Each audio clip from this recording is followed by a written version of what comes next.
It's mystery game time! Woo! Alright. Where did we leave off? I feel like I was perhaps a little grumpy. About how much information we are getting and simultaneously not getting.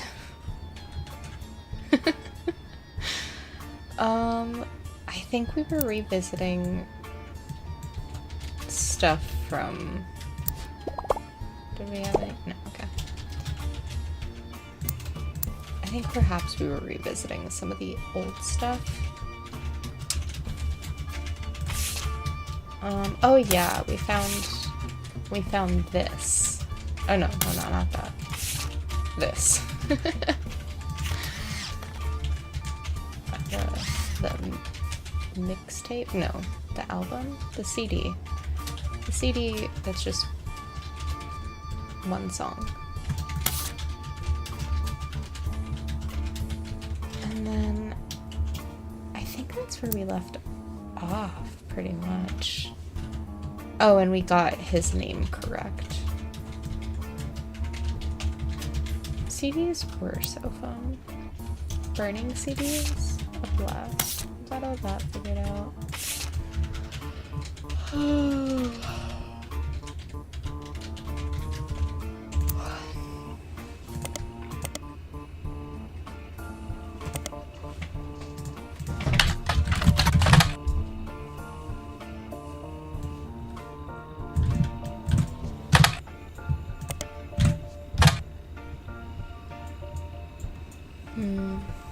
Okay, nothing new for us with that.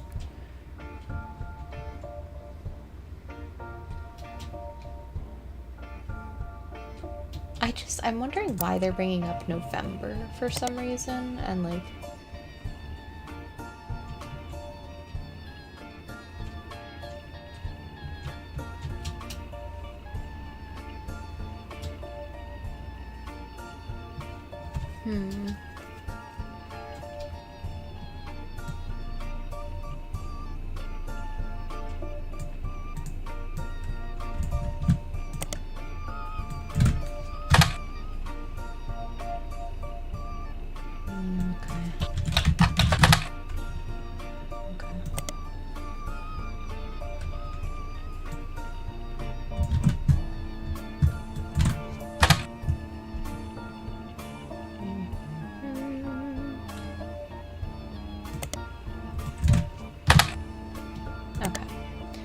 So definitely nothing.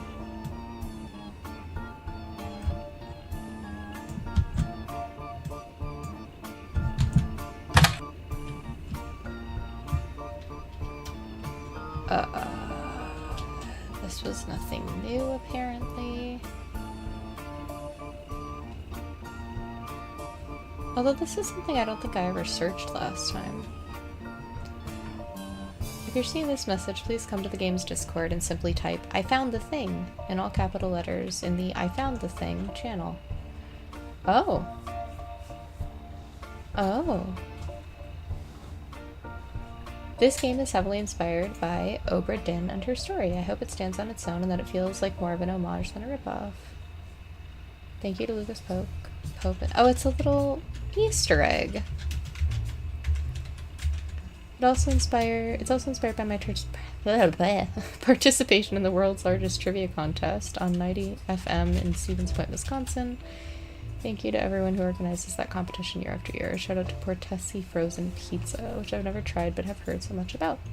And lastly, it's inspired by a core memory I have of browsing Beanie Babies / Mortal Kombat fan site somewhere around 1985 on my local library's dial-up connection, thanks to the patient librarians in Bethel, Connecticut, who took the time to explain the internet and help change my entire life. If you're seeing this message, please come to the game's Discord and simply type, "I found the thing," in all caps. Ugh! Interesting. Well, that is super cute. Not helpful, but really cute. Love it.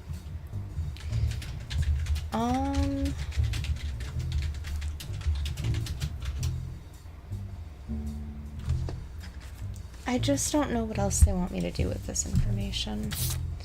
Ducky, you're out. The spider search result for New Edison mentioned something to do with Mary Beth's birth name.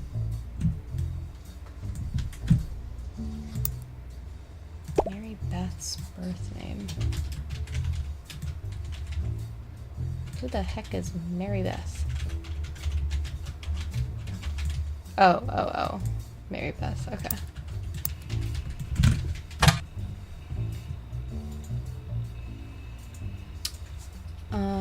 Before she legally changed her name. Okay, but what was her name?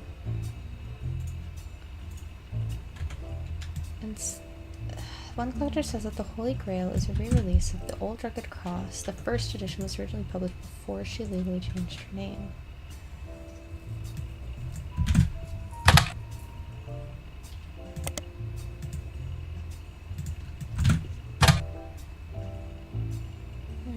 Oh, Quaker. Aha. Okay. Cool. That's good. That's, you know, that'll be good. Hello! Welcome, Ray Ray.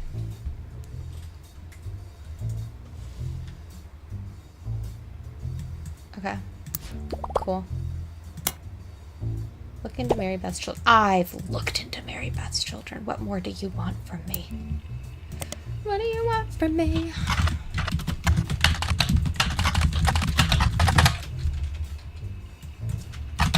It's Mary Beth Clementine.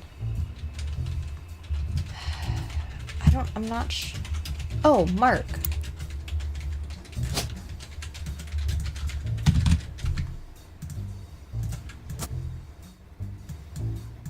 Clementine.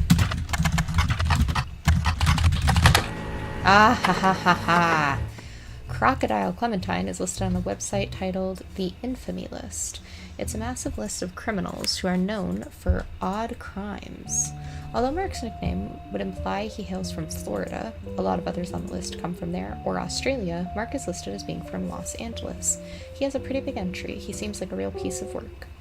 There's a very small note about him being the basket baby of 1950, but most everything else comes from his adulthood. He lost his job in 1975 as a pilot for a regional airline after he tried to board the wrong airline's plane. He was drunk. He was charged with trespassing and assault.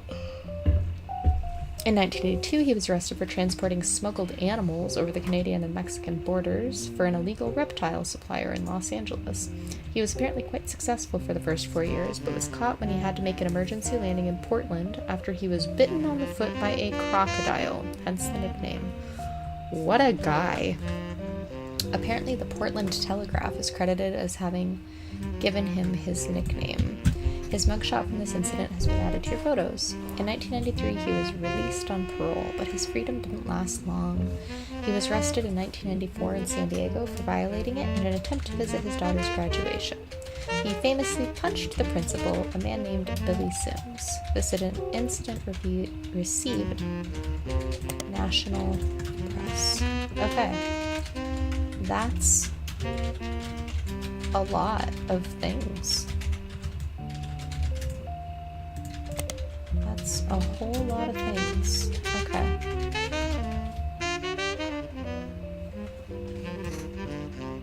We're just gonna highlight all this stuff because... There we go. Portland Telegraph is your run-of-the-mill newspaper based out of Portland, Oregon. They have a website with a lot of dry statistics about how many subscribers they have, how many issues there have been, and awards they've won.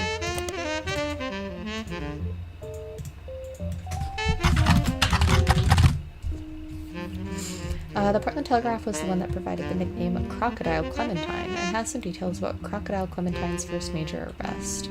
He was flying weekly between Los Angeles, Juarez, and Vancouver in a small plane. His flights were very low, literally under the radar. He was only caught because he was bit by a crocodile on the leg and had to call in a mayday because he was losing blood. He tried to tell them that he was a crop duster who somehow cut his leg on a loose piece of metal in the cockpit, but his story seemed very odd and controllers quickly alerted the police without informing him. When he landed, they were waiting, and he was promptly arrested. Is criminal an option?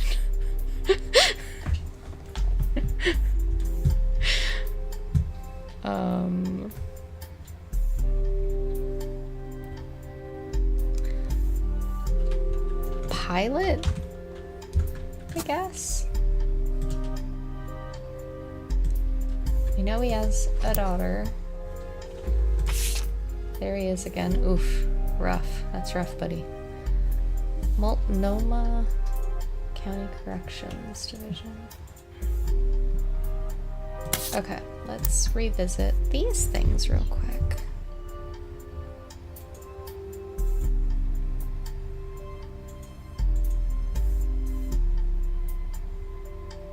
Oh, Alfredo. I made stir fry tonight. It was really good.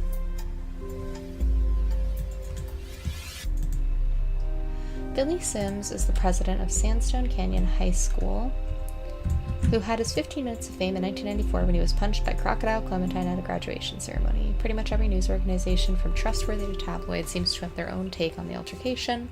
It wasn't the punch that captured the nation's attention, however. Instead, it was Billy Sims' matter-of-fact response to the threat and his comments afterward, as heard in a now famous audio clip from someone who was recording the ceremony. Billy saw Mark hop onto the graduation stage and said, "Sir, you'll want to sit down or we'll have a problem." At that point, Crocodile reportedly sucker-punched him in the face. Billy, apparently only slightly dazed, said, "All right, sir, I guess we all have a problem." Clementine tried to throw another punch, but Sims anticipated it and performed a maneuver that spectators described as a wrestling move mixed with a backward somersault, which immediately brought both men to the floor, with Sims straddling Clementine, keeping him neutralized. As security arrived, the recording captured someone asking, "How did you do that?" And Sims' response was famously, "Trust me, I'm as surprised as anyone." Oh. You know what I meant, game. Ugh. Can I get any information about his daughter? She graduated in 1994, so 5 years ago.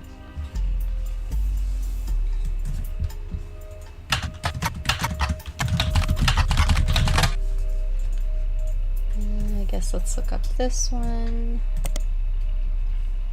Nothing. Let's look up that. Basket Baby of 1950.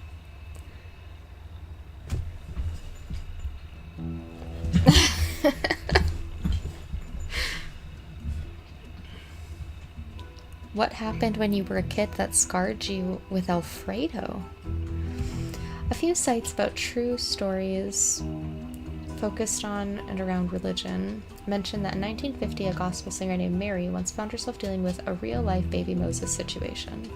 Apparently she was a rather prominent supporter of the concept of adoption, and someone decided to test how much. They left a baby on her doorstep in a basket. According to the sites, she adopted him without question and raised him as her own son. Although it wasn't national news, in many circles he became known as the Basket Baby, and he even went on tour with her as he grew up.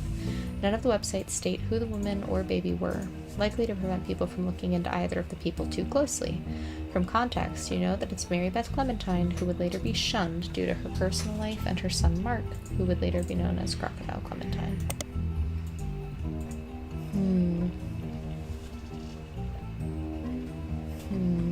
Is there anything else?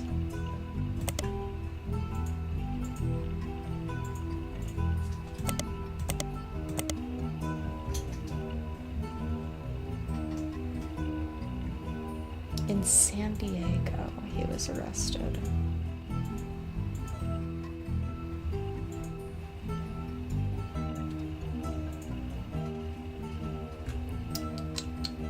I wish there was more.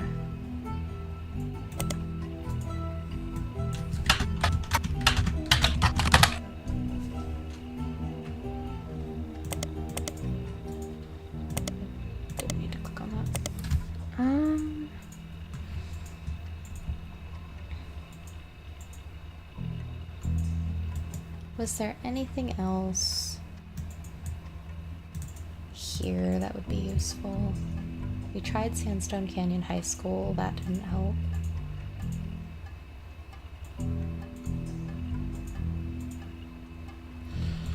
I wonder if this is supposed to be a hit. Pretty much every news organization. I wonder if...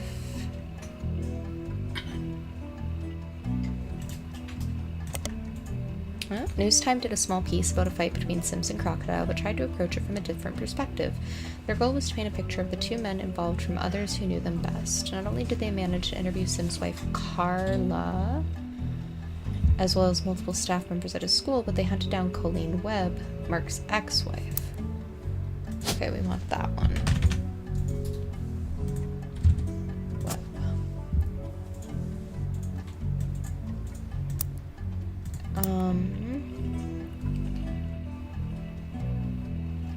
According to the section with Colleen, she and he met when he worked for an airline. She worked in a airport newsstand. He was a drinker and would often have wild mood swings. When he was charged with assault of a fellow pilot in 1975 and lost his job, they divorced. At the time, she was pregnant with their second daughter, and she felt she needed to get out before things got worse. She left him and moved to San Diego to live with her sister, and told her oldest that her dad had to fly planes for the Army. She raised them both by herself, and although she never went through the trouble of changing their names legally, they used the Webb names so that nobody would connect them to her ex-husband. Okay, so their kids' last names did remain Clementine legally. Oops. But they used the last name Webb. I wonder if Colleen Webb is anywhere else. Oops.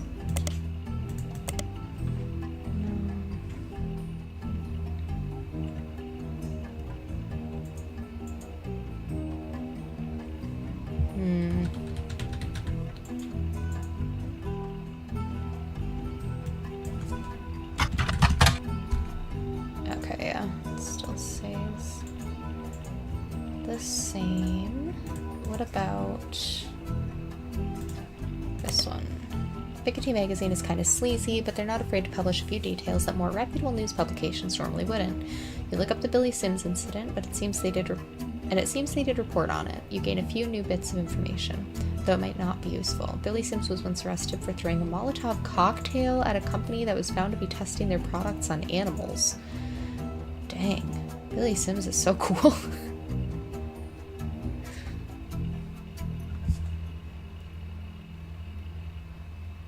Oh, your stepmom isn't such a good cook, Ale. Oh wait, is it that stepmom?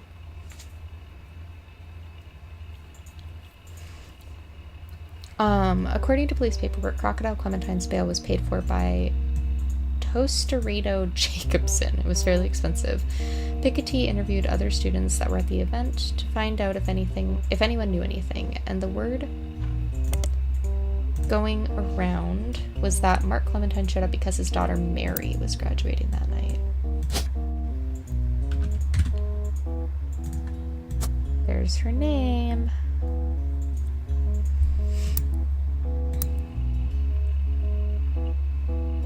Yeah, we are definitely looking up Tostarito Jacobson.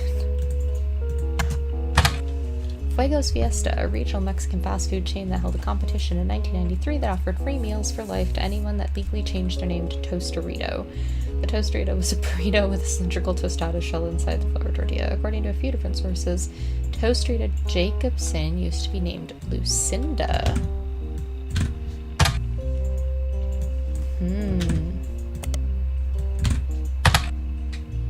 Okay, I didn't expect that really to go into. Oh no. We did the Portland Telegraph. None of these should really have anything about him. But that was pretty successful, I would say.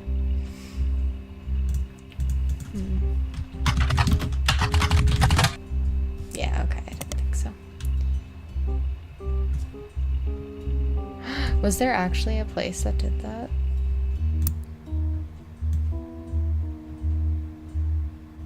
I wonder if Mary Clementine.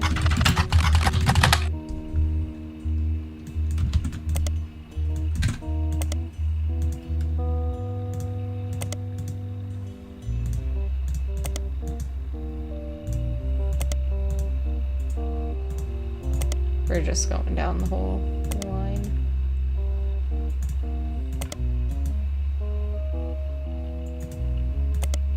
Oh, right. Webb was what she actually went by, though.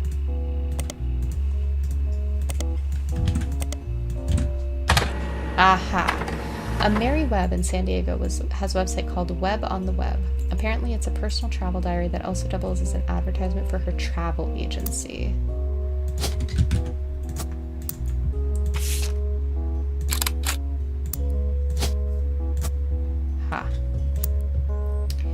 Mary Webb from her website, Webb on the Web, paranormal travel agency. She's apparently found a niche booking vacations for lovers of the strange and unknown. This is a photograph of Mary in front of an alleged ghost ship from the 1800s. It was lost at sea and turned up without any crew several years later. Nobody knows exactly what happened, but fans love to tour it and come up with their own paranormal theories. A company called Corporate Composition Photography is listed on the top left. Got it. Let's go back to this really quick, though.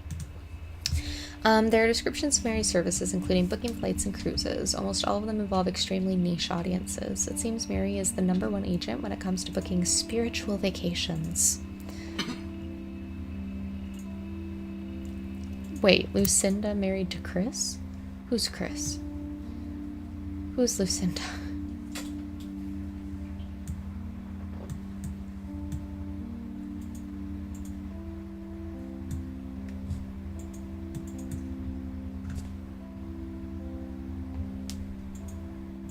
Of the cousins?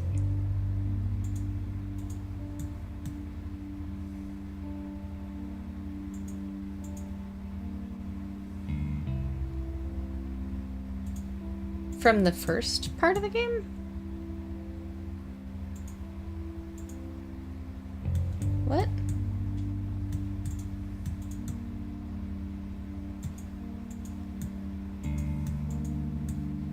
Okay, we'll come back to that. Mary Webb in San Diego. Oh, right, okay. Aboard ghost ships and in specific hotel rooms that are said to be haunted.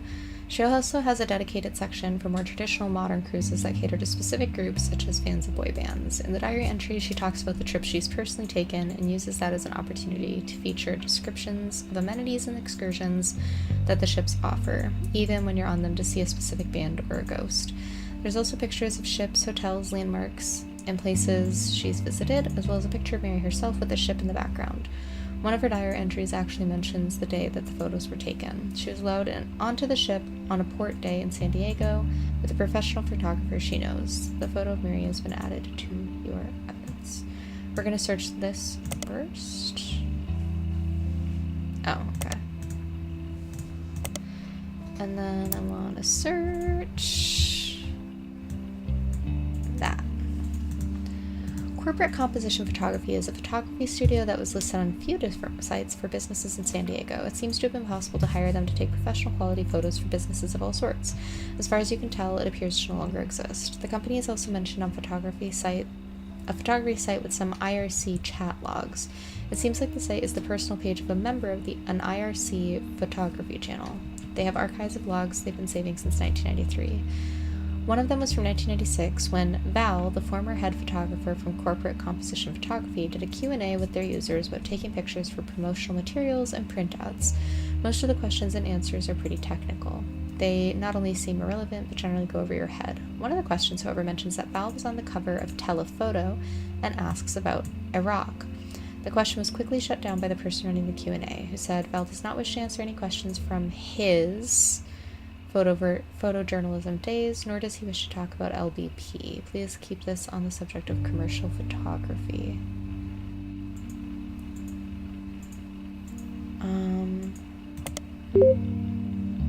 Okay.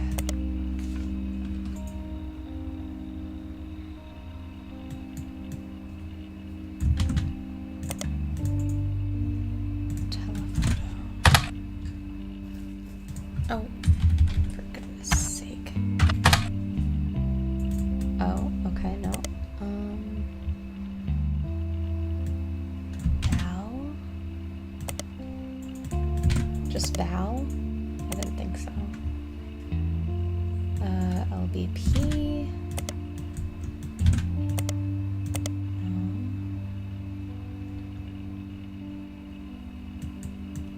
IRC.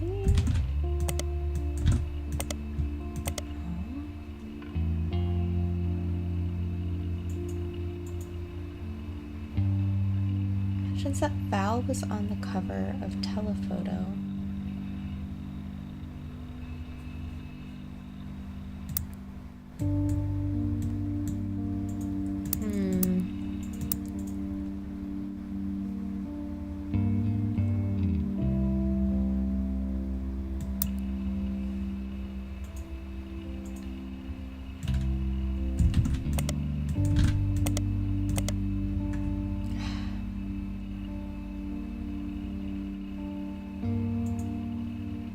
What is LBP?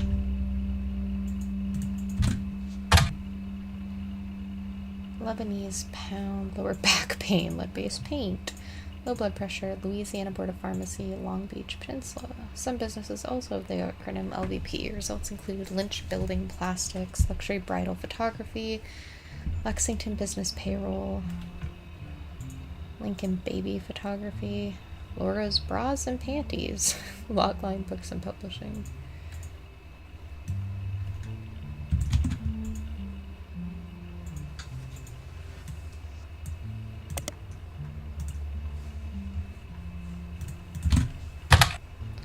Photography business, which is a good start. Unfortunately, it seems like it's located in Ireland and its owner's name is Nicholas. He goes by Nick Luxury, but you doubt that's his real name. It's very unlikely this is related to what you're looking for. Okay, let's try the other one. Aha! Lincoln Baby Photography seems like a solid lead, as it mentions Val, an award-winning photographer on the page. It's a business in Beacon, New York, and on the site it has a picture of a baby and a camera captioned with Cam Lincoln reaching for his namesake. I guess he takes after his father, Val. Okay. At the bottom, the website says copyright 1998 to 1999. Do we think it's likely?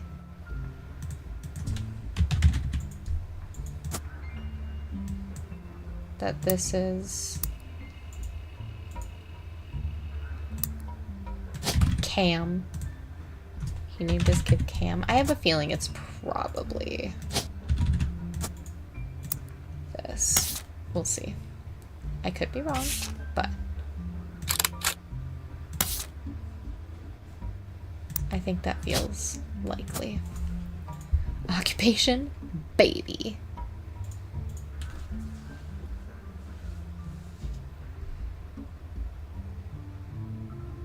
$50 in gift cards for legally changing their name to Subway? I'm sorry. What?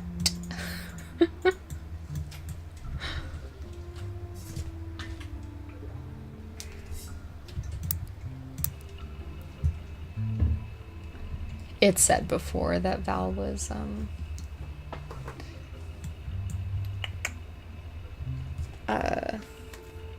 they used he, him pronouns, so. The only Val Lincoln with any kind of a presence is Valerie Lincoln, a realtor in Michigan. As far as you can tell, there's no connection between Valerie and Roottrees. There we go. Val Lincoln was featured in Telephoto. The cover, which featured one of his photos, as well as portions of the article, have been added to your evidence. Wait.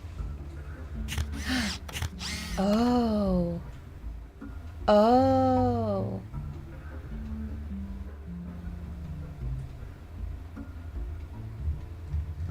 Hold on. Telephoto is a photography magazine. This 1992 issue focuses on the photos of Val Lincoln, a photographer who went overseas during Desert Storm. He won the Sepia Award for photojournalism, specifically for the photo on the cover. Val got his start in high school when he took a photography class because, in his own words, he couldn't decide what else to do and thought it would be the best career in the world to shoot for Playboy. But he quickly found he had a knack for it and began to skip lunch in his free periods to spend more time in the darkroom. After graduating, he tried to pivot to landscape photography but didn't have any passion for it. I work work much better when I'm trying to tell the story of a person or an object. He got lucky when a photographer mentor of his, who was going overseas to cover the war, decided to take a chance on him. Most people wouldn't call it lucky to go to an active war zone for no pay, but he bought my plane tickets, all my meals, and even pulled some strings so we could rush my passport. For someone that had never had a real job or even left California, it was a hell of a break. Val was only 19 at the time and shot the photo that won him an award the third night he was there.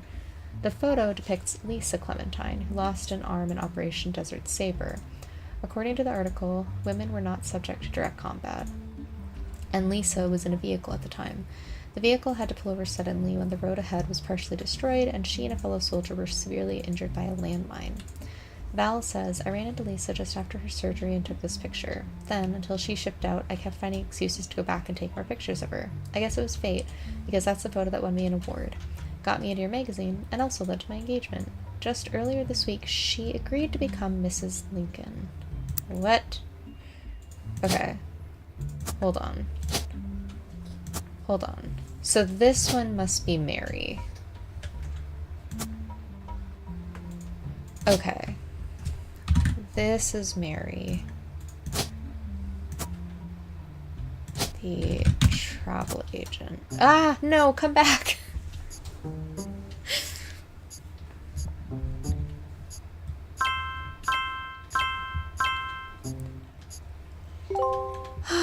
Okay. This is supposed to be, what was it, Lisa? Lisa Clementine. And she was a soldier? A military.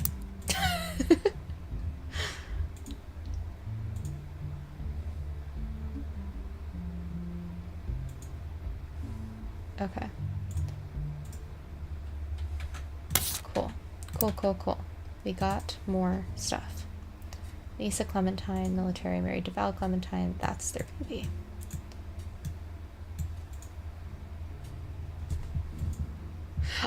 That's exactly what yeah. I'll be so honest. I, for a split second, thought that was supposed to be a picture of Val Lincoln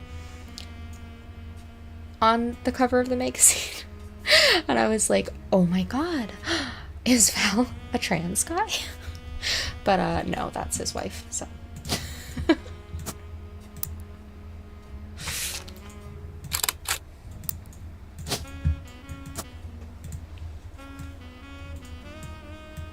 But yeah, Sale, that is literally what I'm always afraid of, is that my poor little brain is going to be gone from what I'm looking at for 2 seconds, and then it's just going to be gone forever.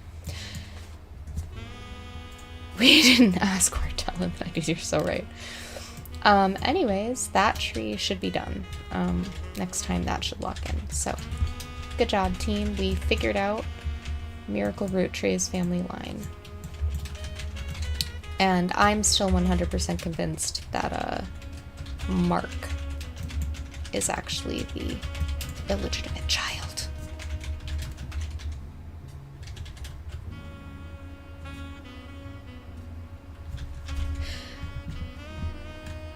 That sounds very stressful. Right.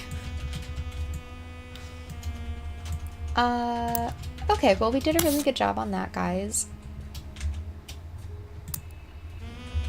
I'm not sure where to go next, because that should all pretty much dead end at this point.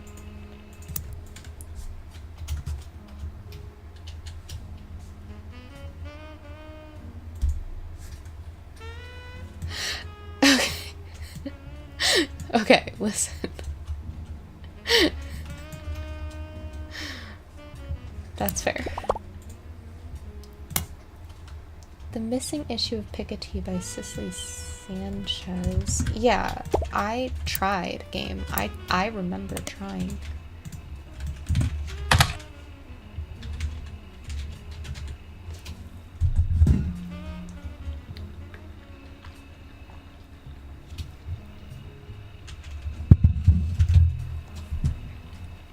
What do you want me to do with that? a particular group of people.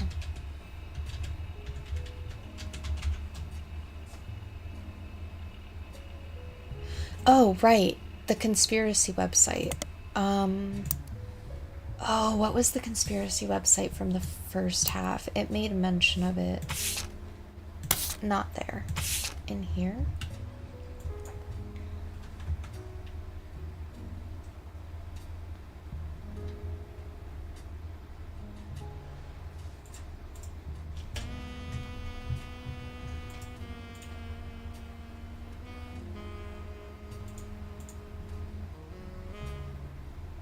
Oh, right. Okay. A complex rabbit hole led to a conspiracy site. Lauren Roottrees. I want the older version.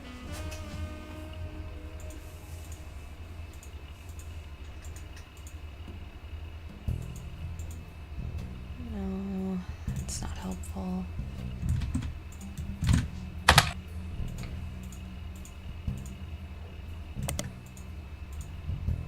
Oh God, what was the conspiracy site?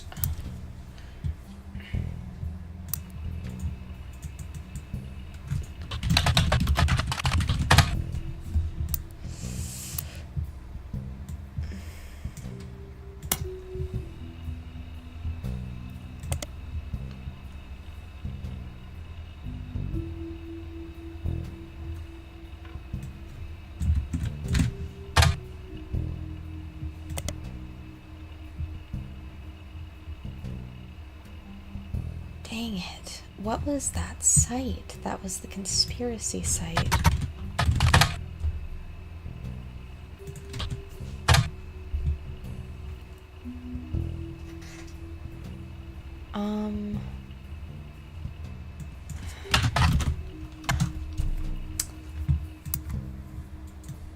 How did I find that? What was the...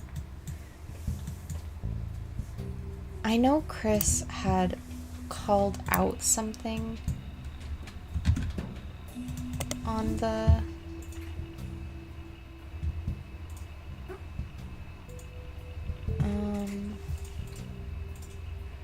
Oh, Roottrees curse. You came across Thomas Overwood's conspiracy page about the Roottrees. 8 months later, the page still exists and is thriving. The visitor count has reached 7 digits. Many older articles have been replaced. It seems that the recent uprising in Roottrees news has left Thomas Overwood with a constant stream of events to base new theories on.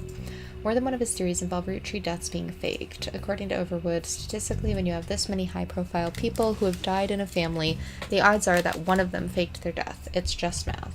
The newfound focus on death faking seems to coincide with a post mentioning that he's begun believing the "guy's not dead" theory. In his own words, "My eyes have been opened, all this is beginning to make too much sense." One of his posts details the belief that Ron Roottrees is still in charge, Gwen Roottrees' death was faked, and that Clark is only there to throw people off. Apparently, this allowed Ron to travel to France to develop their new candy recipe in secret.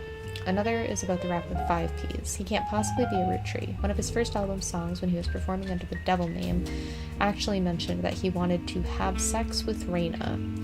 Not even Sam Madsen is spared. According to Overwood, the author of 6 Pieces isn't real. Sam Madsen is an anagram for Am Madness. They're purposely leaving hints for us. He claims that by using 6 Pieces with Lauren Roottrees' book as a one-time pad, he has begun to decrypt a cipher. Most of the cipher has seemed meaningless, but he managed to pick out the words people and vastness, and is working on figuring out what this means. There's also a request at the bottom. Next year, 2000, is a leap year, and Overwood is looking for funds and volunteers to catch the Roottrees red-handed in Operation RT-29. He specifically mentions not to volunteer if you've ever drunk Spirit Cola, but he doesn't go into why. Okay. This guy is insane. Guy's Not Dead conspiracy stems from a website that focuses on clues that the Roottrees have supposedly hid all over the place. This includes on candy wrappers and print advertisements and television commercials in their jingles, etc.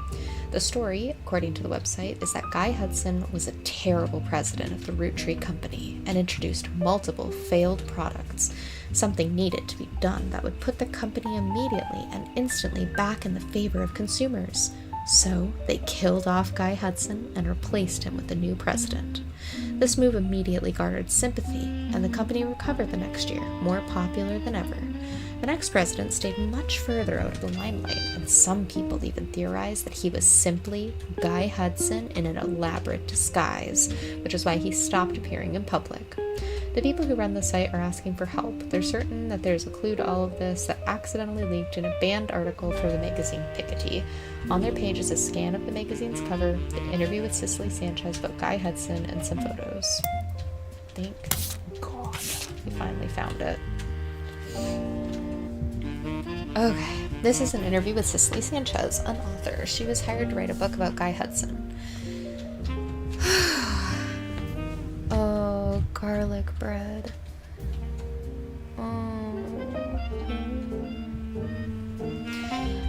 You claim to have been paid a significant amount to write a book about one of the Roottrees, Guy Hudson. He was president for a short period at the end of the 1970s, right? Yeah, I met him on New Year's Eve, actually, the last night in 1978. Guy liked to throw big parties. I was just coming off of Changed Man and looking for my next project. When his wife learned who I was, she invited me to the party, and they cornered me to talk about a book. That was the first time anyone recognized me from my work. I had finally made it. The book they asked me to write sounded great, but then none of the stuff that made him interesting was allowed to stay. Chop chop, snip snip, anything with even the slightest threat to Guy's image ended up gonzo. What was the stuff that made him interesting? At his core, Guy was not complicated. In fact, I think I could boil him down to 2 traits. First, he wanted to be seen as the second coming of the great Elias Rootree. And second, he'd never be satisfied living the life needed to be seen that way.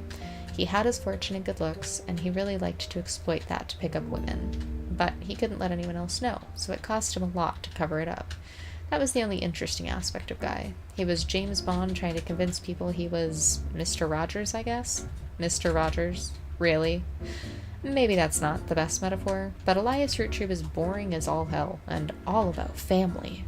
Guy did everything he could to be seen that way. After I submitted my first draft, he sent me this garbage book, The Rootree Legacy, with Elias on the cover. The last time he and I met, he had even switched out his orange suits for the same green ones Elias wore. And remember fancy flavors? Guy knew that part of Elias's legacy was the 5-piece flavors, so that's what Guy tried to do too. Caviar was a disaster here, but it was actually somewhat popular in Brazil for whatever reason. In Christmas 1979, he went to Brazil to open the Rootree Brazil factory. Guy was always hopping around the world, trying to recreate that success. So, how come the book never came out? It's complicated. I had an out in my contract. Surprisingly, Guy signed the contract my lawyers wrote without running it by anybody in his legal department. I could pull my name off the book at any time, but Guy still got the content. After I left, it probably got a lot harder to convince any real publisher to give it their time. He was the president, right? Do you know why he never released it himself? If I had to guess, his family very wisely put a stop to it. Mid-1981, months after I had already moved on, he called me back and showed me a final draft. Do you know how expensive it is to publish one copy of a book? It had my name on it, in big shiny embossed letters. Like all problems in his life, throwing money at me was his attempt to win me back. But it had half the page count, and the narrative was torn to bits. No thanks. The dinner was good. Imported steak that likely cost as much as a month of my mortgage. And we all got pretty drunk. He sent his mistress, Susie something, into the bathroom to proposition me. Poor girl. I remembered her from our trips overseas. She was too good for him. Anyways, he died soon after, and that was the last that ever came up.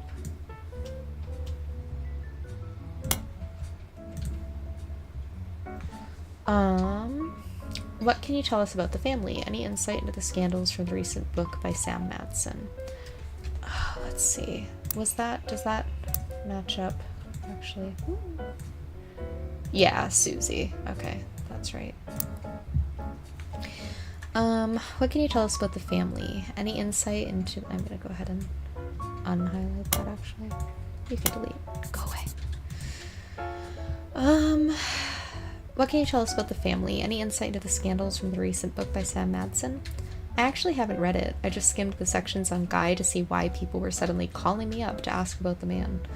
I'd say she did well for what she had to work with. She only had rumors, whereas I spent time tailing him.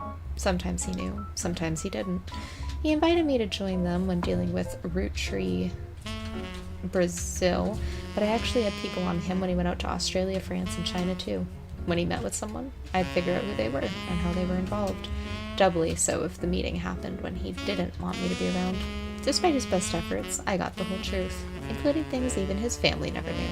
For example, the daughter of his business partner in Australia, I think her name was Robin, he and she definitely spent a few nights together that he didn't want his family to know about, but I did. Madsen got things wrong. Sam mentions Guy's affairs and treats them like most people would logically think to treat them, like the infidelity was a problem for Patricia. When his wife first approached me, though, it wasn't to talk, if you get my meaning. On paper and in public, it was a marriage like any other.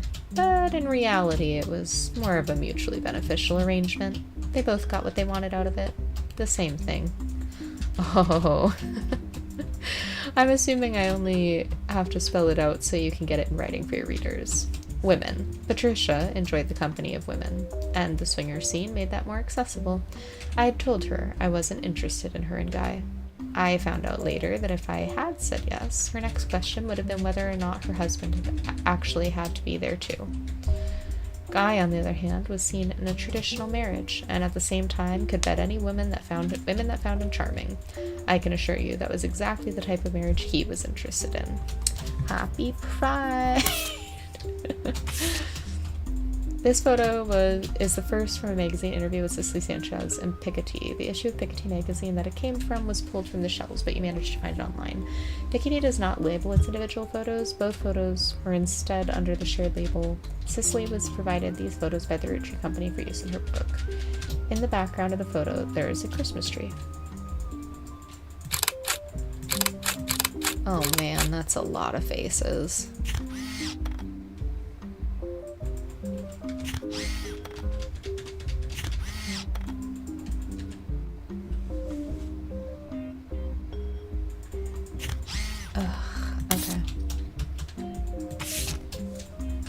This photo is the first from a magazine interview with Cicely Sanchez and Piketty. The issue of Piketty magazine that it came from was pulled.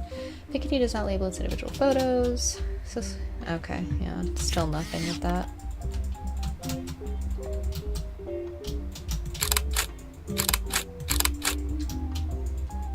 That must be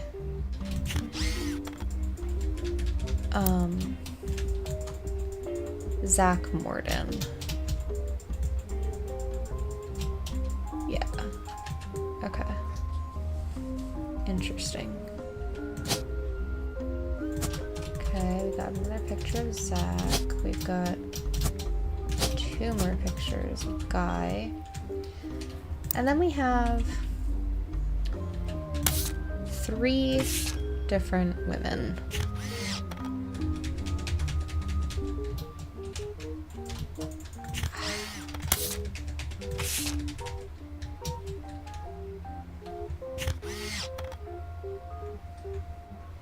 This must have been when he was handing over the company. I'm not sure why else Zach would be in the picture.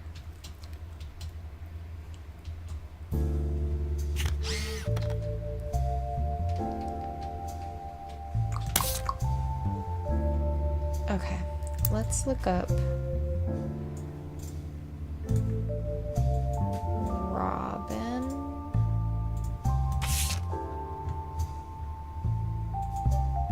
Oh no, never mind. That was someone in Australia, so it wouldn't be Robin.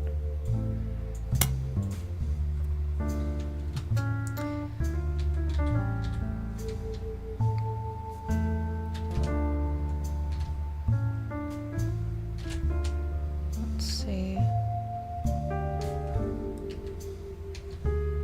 I guess let's look up Roottrees Brazil, see if that takes us anywhere interesting.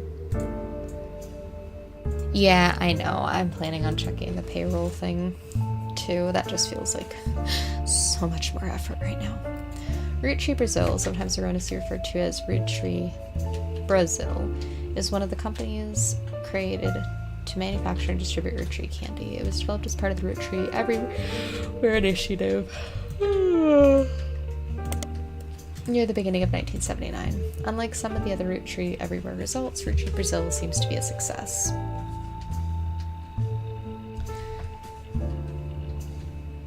Yeah, I know there's Christmas party mentions multiple times, so we'll look at that in a minute. You do some rough translating and find a significant amount of information about it. Brazil was the only reason in which caviar flavored 5 pieces were a hit.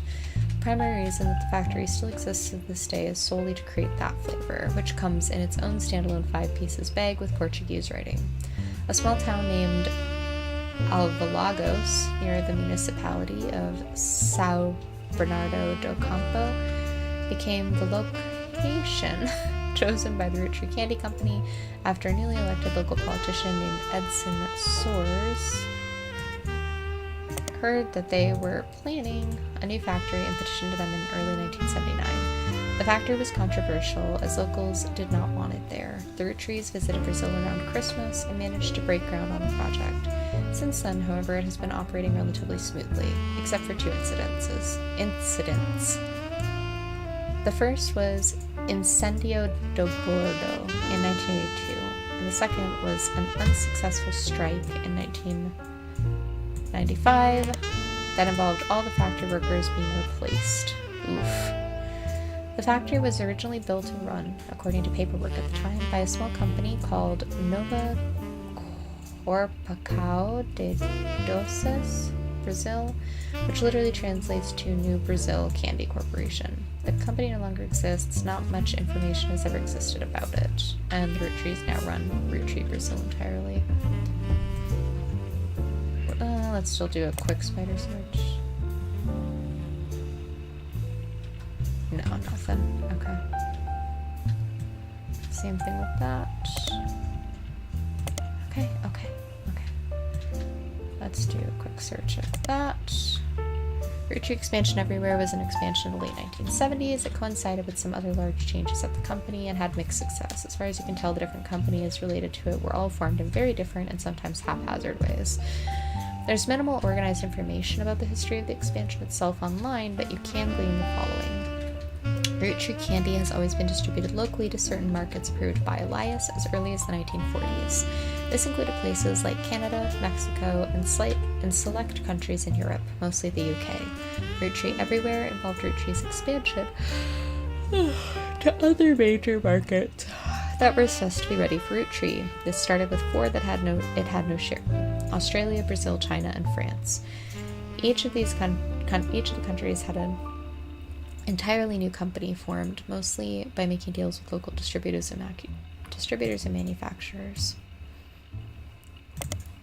Roottrees Os is one of the companies created to manufacture and distribute Roottrees candy. It was developed as part of the Roottrees Everywhere initiative. According to a history website for Roottrees Os, Charles Martin, who owned a company that manufactured licorice in Australia, was tapped to run the Roottrees factory after he impressed the American leadership. At the time, it had some success, but only in certain regions. The manufacturing leg of the company shuttered in 1992 after the death of Martin, and Roottrees Os now serves as an importer and distributor. Charles Martin was a candy manufacturer in Australia, born in 1923. He had a popular brand of licorice called Martin's Licorice Bullets. Most of his history is unrelated to the Roottrees. However, in 1979, he helped to develop Roottrees Os and used his own wealth to build a new factory. And they distributed the maple treats throughout the same methods he had already been using for his previous candy venture. A website about Australian commerce mentions that he had a very unusual business agreement with the main Roottrees company in the US. Much like how the Clancy Trust distributed the profits from the Roottrees company evenly to the Roottrees family, the profits of the Roottrees Os would be split 50-50 between the American Roottrees company and Martin himself, for him to do with what he wishes. This made Martin very, very wealthy, but also led to many cost-cutting measures meant to increase profits as much as possible, especially towards the end of Martin's life in the early 90s. Roottrees candy gained a poor reputation in Australia, and sales suffered immensely. Charles' vast fortune was passed along to his daughter, Robin Martin, who sold both businesses at first opportunity. We're finally getting somewhere. It's so many steps just to get the one piece of information that we need. Robin Martin is featured on many of the top 100 wealthiest women in the world lists. She owns a private island off the coast of Australia where she reportedly has her own exclusive retreat. She has no husband, and there's a widely circulated rumor somewhere in the mid-70s that she had had a medical procedure to ensure she would never have children. You find a joke on a site called Edgy Jokes that implies she's quite promiscuous and has a punchline involving Robin's eggs. For what it's worth, Martin seemed to lean into the rumors. In the 80s, she once showed up at a charity function with 3 very attractive men, each wearing a shirt that said simply "a satisfied partner" on it. Okay, so all of that, literally all of that, just to get us to the answer that she is completely irrelevant to us. Oh my lord. I'm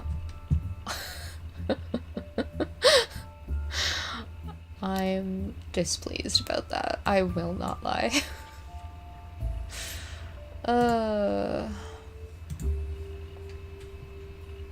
Yeah, a win for polyamory. Edson Soares was a Brazilian politician. You find a dissertation published by a college student as part of their PhD in history. It focuses on the rise of democracy in Brazil. Okay, we're just going to kind of skip ahead here. Edson is a former mayor of Lagos, Brazil. Before politics, he was a manager at an automotive manufacturing plant for a major American car company. He was put in charge of Avalagos by the military government in 1973.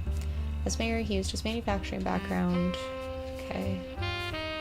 I don't really care about most of this. This did not make him a popular mayor, and what papers speculate was a move to counteract this unpopularity. His wife, Sonia, was discreetly put in charge of a television station called Telerede. He often used this connection to ensure supporters would appear on local television, spouting his beliefs and emphasizing his political victories. He remained in office until 1988 when he was defeated in the first election after the military government was no longer in control.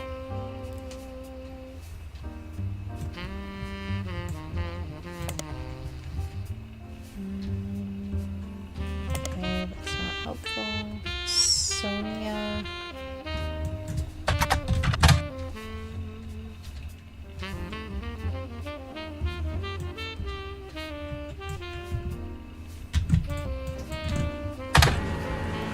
Flavio Soares is a young Brazilian newscaster with a bit of a cult following. The discourse surrounding him is, to put it in polite terms, lewd. There's a website about something called fan fiction that has a small section dedicated to him. It seems that women and some men of a wide variety of ages and writing skill tend to find him worthy of inclusion in their stories. You skim some of the tales here, there, and learn that a common thread is that he's currently dating a supermodel named Ashley York. Many stories either seem to ignore her existence or get her out of the picture rather quickly. There are also other more traditional fan sites that list some things about him, including his age, his zodiac sign, his favorite food, and his mother's name. Also, it seems that Flavio translates to golden-haired. One website was a signed publicity photo of Flavio. Okay. So, I think it's safe to assume that Flavio is Guy Hudson's son.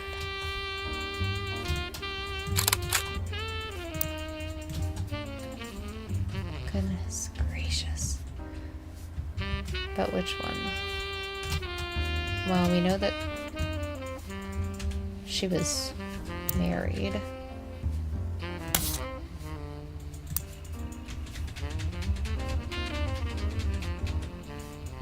I'm also not sure how we would figure out the last name.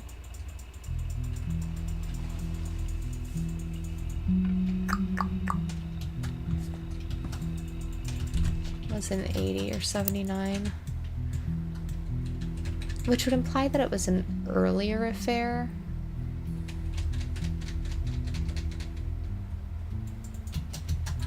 When did Christine Farrow happen? Let's go back to the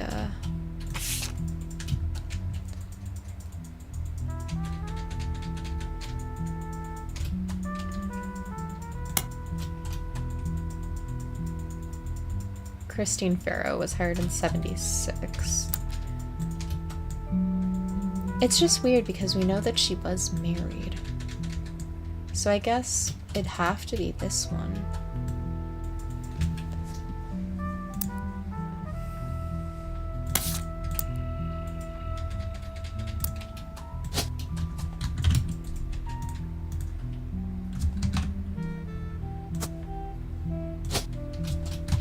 What was her name again?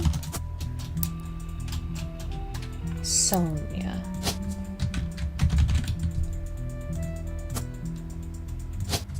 Oh right, he's a news anchor.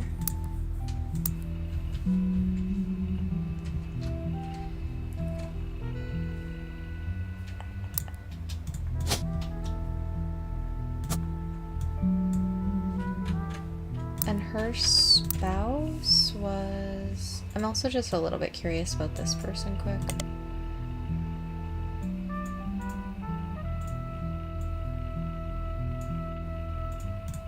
Okay, yeah, nothing helpful.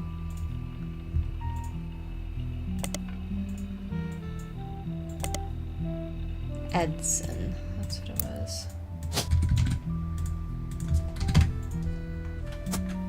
But we don't know her. Original last name.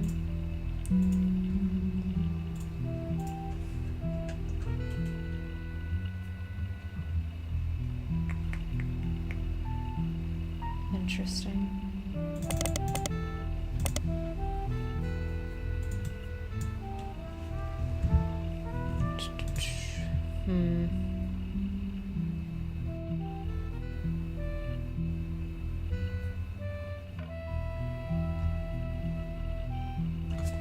I know, that's all I can think of is from under Sonia!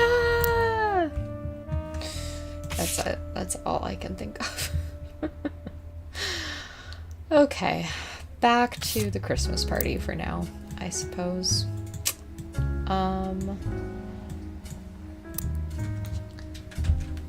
We don't know what year this Christmas party happened, and we don't know who that man is.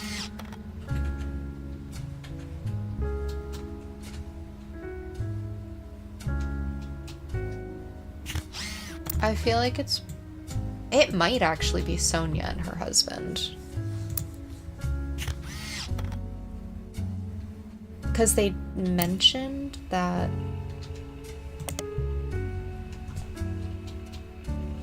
Yeah, that's what I was gonna say. I feel like I remember them saying something about,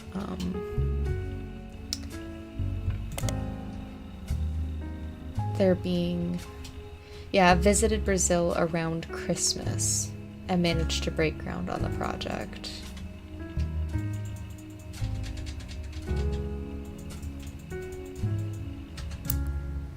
So that very well may be Sonia and her husband.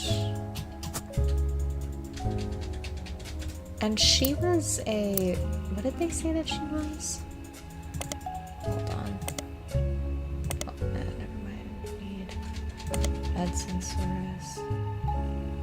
She was put in charge of a television station called Telerede. Put in charge of it. What does that even mean? Like CEO? Was she a CEO?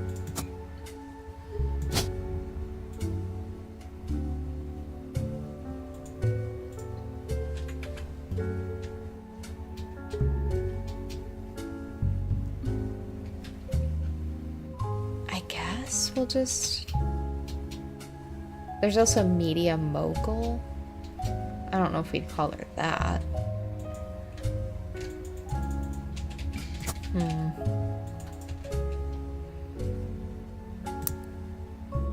And then who's that lady?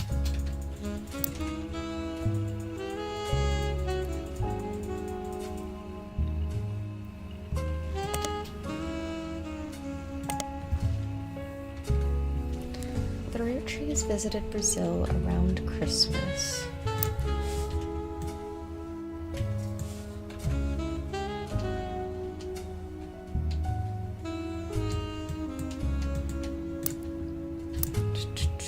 Okay, let's go back to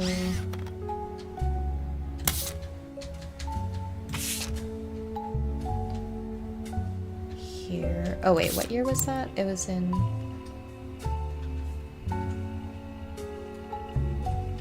1979-ish? 1979?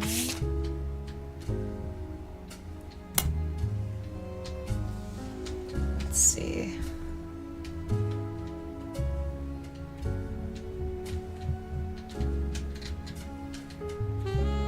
Yeah, travel expenses.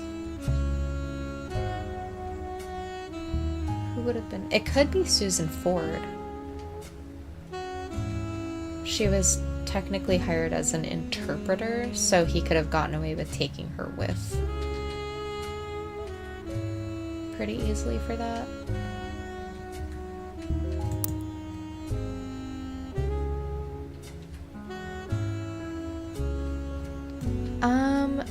Maybe, but I think it's also very possible that that's Susan Ford. Yeah, she knew a bunch of languages, and she was specifically hired as an interpreter, so it would make sense that she would be going with him. I think we have another picture too that could potentially be her.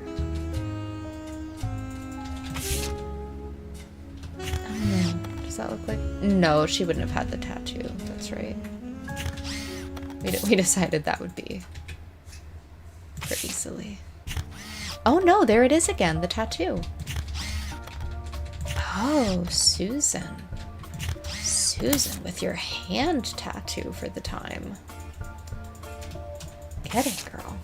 Okay, so I'm convinced that's gotta be Susan, especially because we have 2 photo spots for her.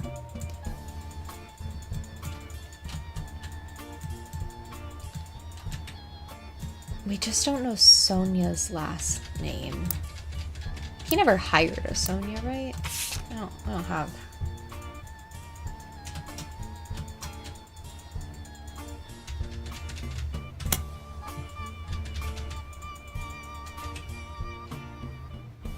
Not that it would be helpful, because her last name would have already...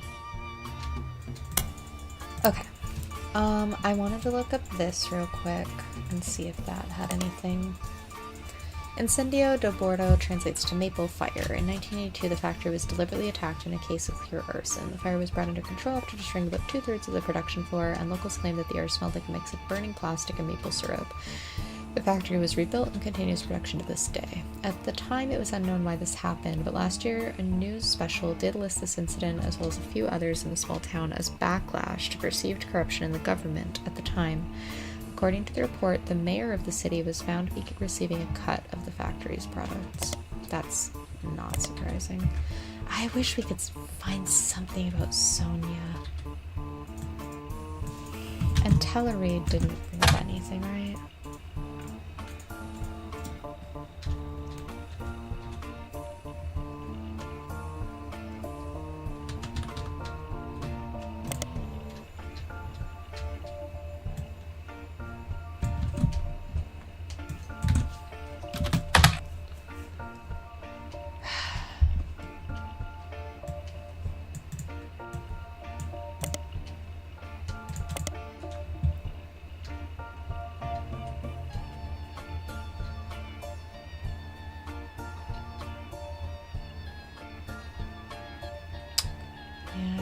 His mother's name, Sonia. Okay. In that case, I'm curious about these other ones.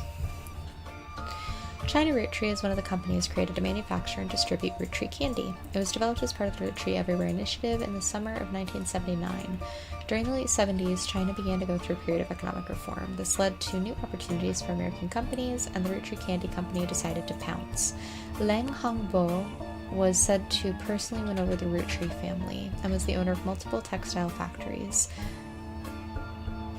Who was said to, did not wish to import the ingredients and build a special factory to manufacture the candy in China. So instead they made a deal to import bulk unpackaged Roottrees candy and label it for not only China, but additional markets.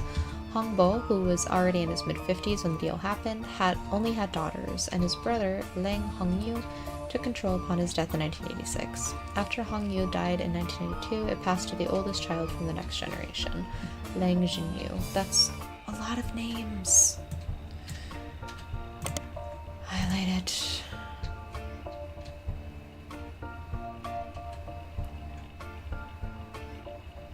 Wait. Oh, right, because the names are in the other order. Okay, let's start at the bottom. Liang Jinyu in China, the family name comes first, so Liang is her last name, is a businesswoman currently running the Liang Tai Textile Company. She was recently listed in an article on a website written by and for women. The article, entitled Empowered, is about the recent rise of women entrepreneurs in China. The article states that due to her lack of brothers, she was the younger sister, Liang Jinyu took over as CEO of her family's company in 1992 after her elderly uncle was deemed unfit to run the company due to mental deterioration. Oh, she has a younger sister. And she is a CEO. I feel like she's going to be important. This was apparently an extremely controversial move amongst the company's employees, and some of them, the article does not state how many, quit and wrote a letter stating that she must have coerced him in his vulnerable state. Since then, the company has been performing well. Her nephew, who is currently her second in command, is expected to take over when she retires. In the meantime, the board's stance has been a twist on a popular proverb. The article roughly translates it as, someone that has proven they can do something well can do it 100 times well. An unproven leader could doom us all. The article also offhandedly mentions that Jingyu was an early adopter of IVF and helped her sister have a child. There's an unsourced picture of Jingyu in the article. It says that it's from 1992 when she took over. She was 45 at the time. It has been added to your evidence. Oh, wow. Okay.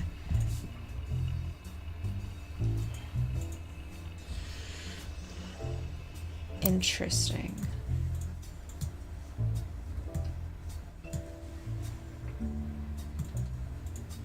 Interesting. I bet that's her. Because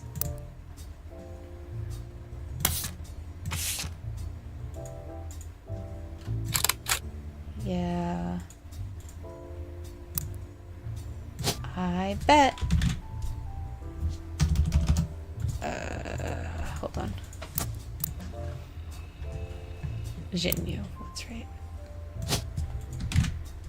Jinyu.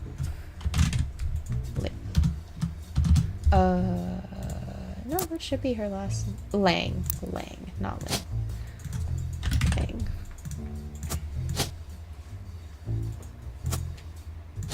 CEO. And it's gonna be, because technically by blood, her sister's daughter.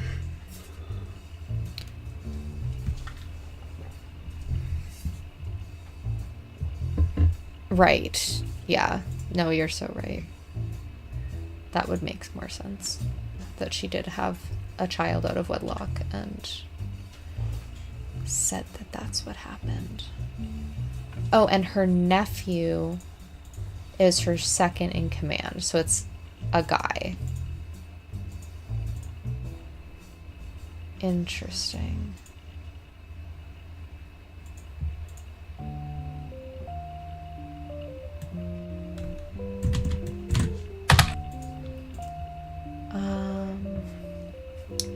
helped expand Roottrees products to China since the late 70s. The company seems very accomplished. I'm going to just kind of skim through here because I know I'm looking for, hopefully, the name of her, quote, nephew.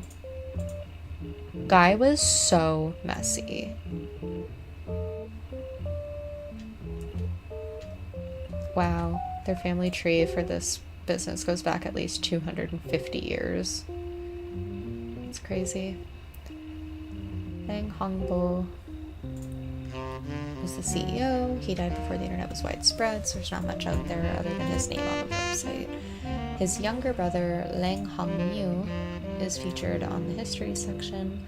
Directly following him, the current CEO. She does appear in the family tree below Hongbo. Lang Tai has a few American logos on his page.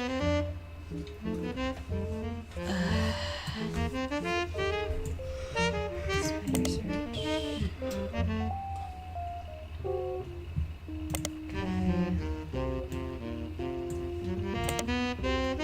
Oh, American arm of Lang Tai. The Tai in Lang Tai translates to peaceful. It's said to be owned by husband and wife Jerry and Linda Han. Their Chinese names are listed too. And from using an online translator, it seems that Jerry is Han Junwei and Linda is Lang Jinyao.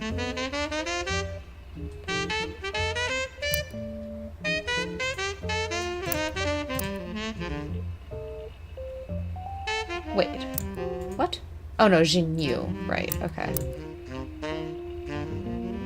I bet that's her sister, though. I don't know, though, in Chinese culture, if children... I'm assuming children still take on their father's last name. Hold on.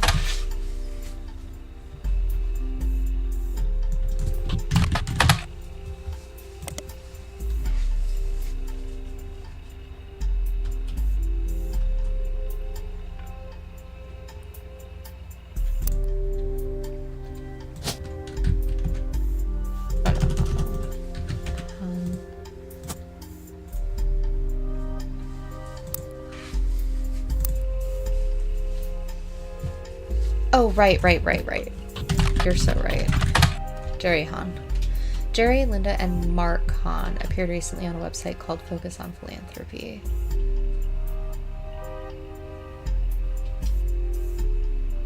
Sorry, I'm doing a quick speed read.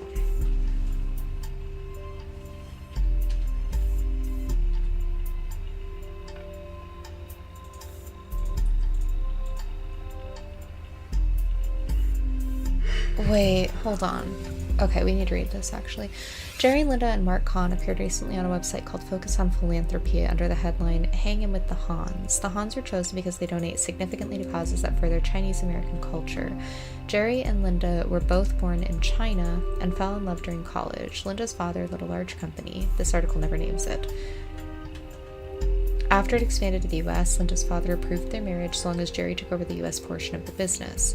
Linda jokes that the entire situation is like something out of an Alanis Morissette song, with how ironic it all ended up. I was absolutely terrified to move to the United States, but my big sister was desperately in love with the idea. She used to have this Butch Cassidy poster on her wall and was obsessed with Robert Redford. But somehow Jerry and I were the ones sent here, and now we couldn't possibly imagine going back. When we had Mark, we never even considered giving him a traditional name. Meanwhile, my sister stayed in China and has thrived there. She doesn't even like visiting the US anymore. Our kids are complete opposites, though. Mark couldn't wait to travel abroad as soon as he was old enough. He's actually in business school in China now, working with my sister. Oh, so okay. That one wouldn't be.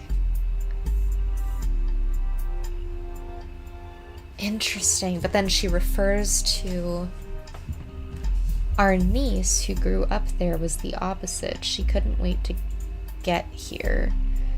She started calling herself Lucy Lang in high school and flew out here as soon as she graduated. The name of change apparently drove my sister absolutely loco. Okay, never mind.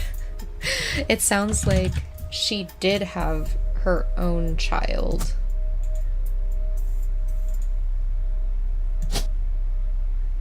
But I don't know what her... I mean, she goes by Loser?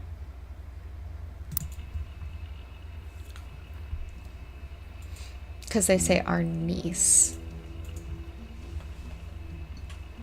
Okay. Just gonna do a quick search on that. Lucy Ling is not exactly a common name, but it's not the most uncommon you've come across either. There are a few that come up with any searchable details, so it might be possible to narrow down your possibilities. A Lucy Ling is mentioned on a robotics website as part of Team Talon-Claw. Team Talon-Claw are one of only 2 teams from the US participating in a new robot-based show in the UK. Another Lucy Ling is part of a small women's a cappella group in LA. Third Lucy Ling works in New York for a business called Corporate Synergetic Solutions Unlimited.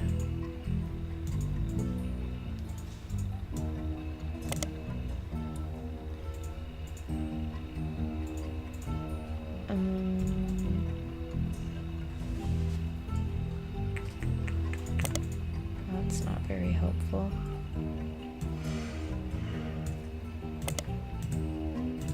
Mid-Eastern University again. The robot, also named Talon-Claw, has been selected for appearance on the 2nd season of a British television show focused on...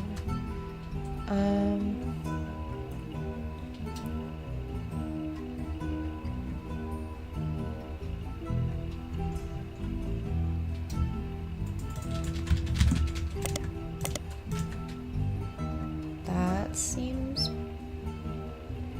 promising. The Herald has a story about their school's robotic team. Team Talon-Claw lists 3 student members and talks a bit about each of their history, including their interest in robotics. The only one that catches your attention is Lucy Ling. She grew up in China as Min.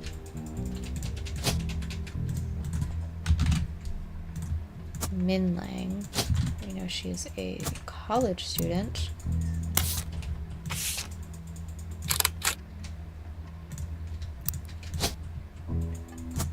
Ha ha ha ha ha ha! Aha!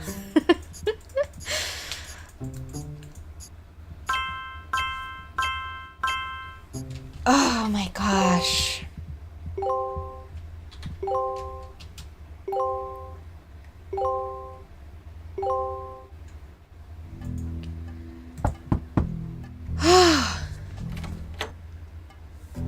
Hey there, it's us. Oh, they're so together. I just have to say, the work you're doing here is fantastic. So fantastic, in fact. There goes Clark. Always the bad cop. Go ahead.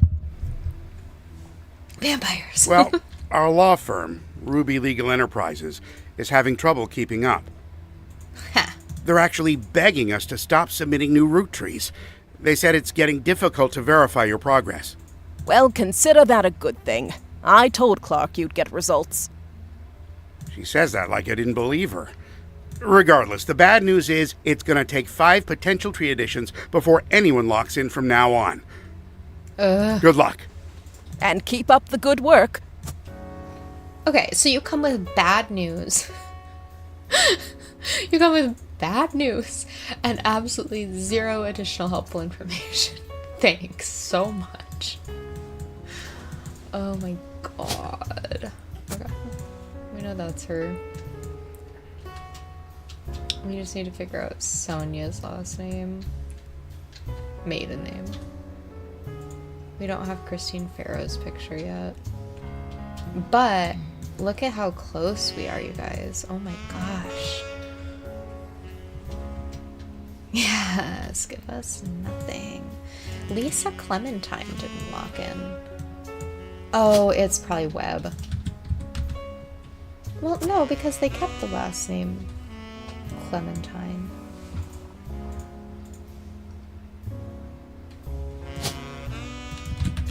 I don't know. We'll try Webb. See if that locks in next time.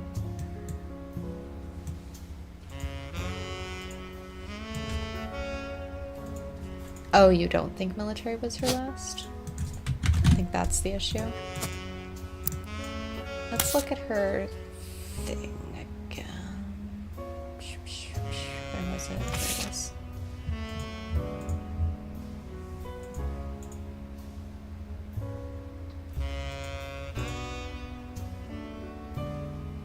She was severely injured by a landmine.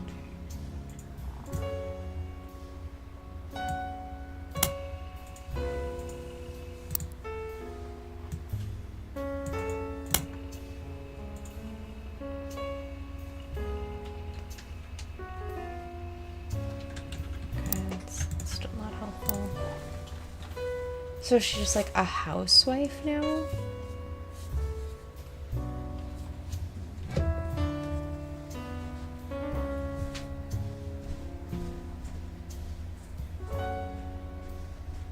Yeah, Lisa Clementine. That is definitely her name. Occupation amputee.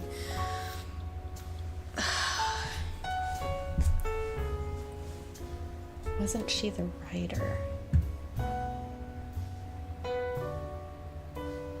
The writer for Telephoto?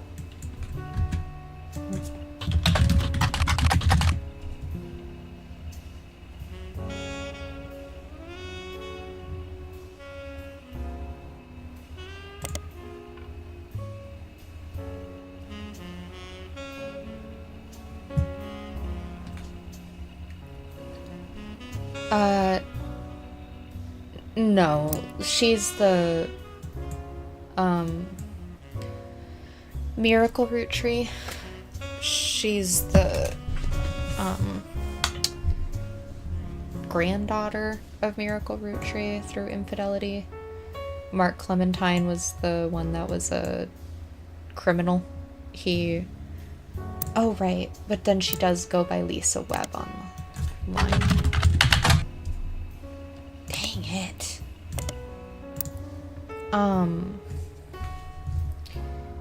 Anyways, Mark was the criminal crocodile guy. He was married to Colleen Webb for a little while, and then they ended up divorced. But before they were divorced, they had Mary and Lisa.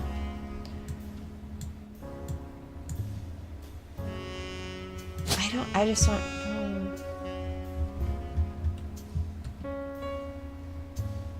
What else would she be if not military?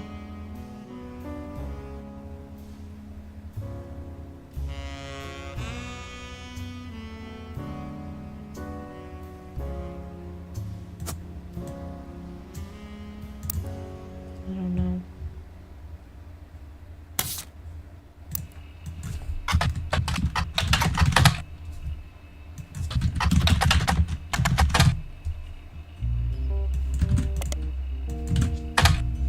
Yeah, no, there's nothing else for us there. I don't know what she would be other than military.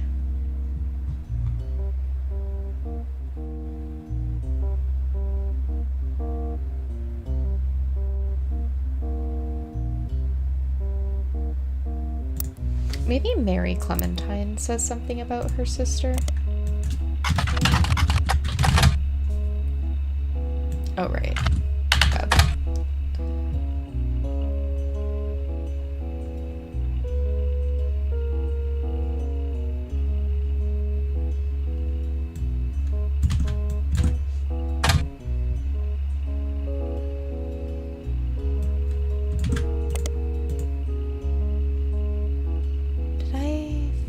Somewhere else.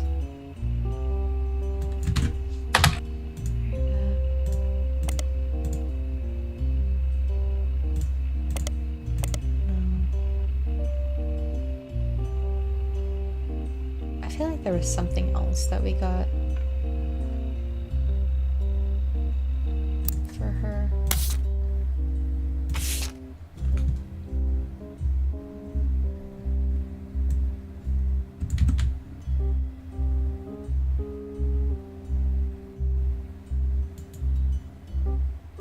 You have nothing to say about your sister?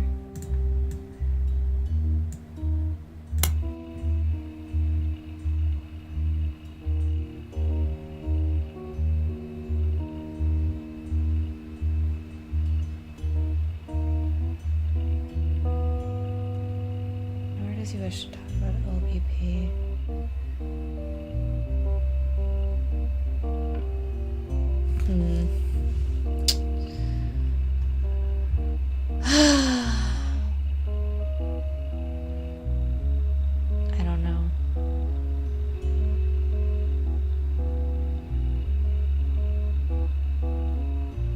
just don't know. Okay.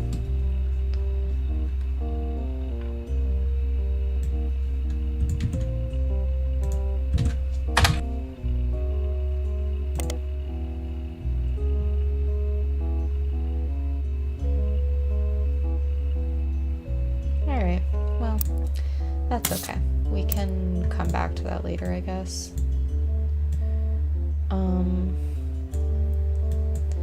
Christine Farrow. Is there any way we can get a picture of her?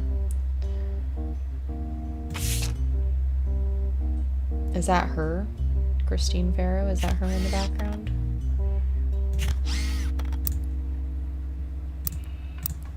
Let's see. That would have been when leadership was being handed over. Christine Farrow? I'm gonna go with yes. I'm gonna say that is Christine Farrow.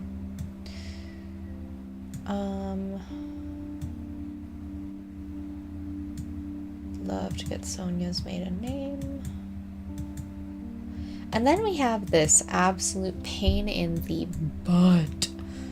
Because we have Elizabeth Knox and we have... I have no idea how we're supposed to look up information about this woman.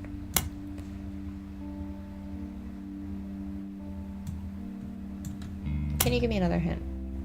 Oh, you do want me to look into her? I mean, I can. I really didn't think that was going anywhere.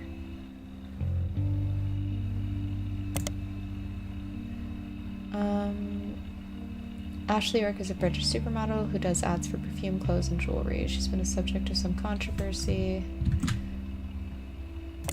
I guess we can try Teen Blast. Ashley York, a British model, appeared on the cover of Teen Blast wearing a fur shawl 3 months ago. This appearance doesn't lead to any useful information, but another more recent appearance in text only mentions she's dating Flavio Suarez. In it, a Teen Blast reporter asks how they met. I was in Rio for Carnival and he was on one of the parade floats. I had no idea who he was, but I liked what I saw and told my people to invite him to the party I was going to. I felt pretty stupid once I realized that we were going to his party. Well, his mother's party. She runs a media empire down there called... Aha. Okay. Please, I'm friend impressed. Massive media group owned and run by a mysterious woman named Sonia Alves. Sonia Alves is a common name in Brazil, so she has shortened her name to Nia to stand out in the public's eye. According to a history page that focused... Yeah, I think Media Mogul actually did end up being correct.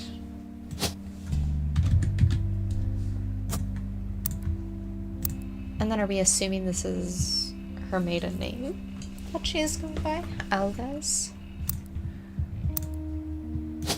We'll try it. Okay.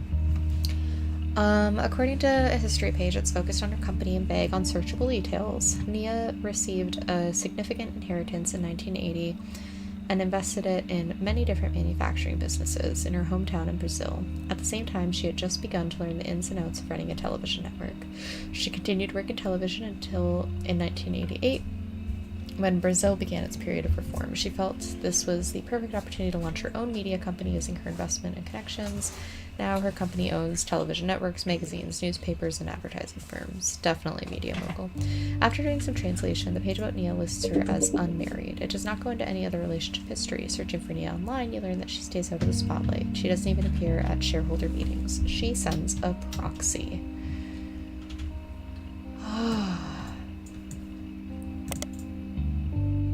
Okay, yeah, nothing else new there. Okay, that got us that information. Thank you, Ducky. Appreciate it. Give me another one. If you knew Lisa Clementine's occupation, you could probably place her on that tree.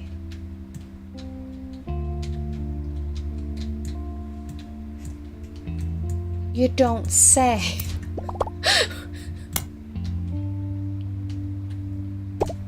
I tried Lisa. Oh.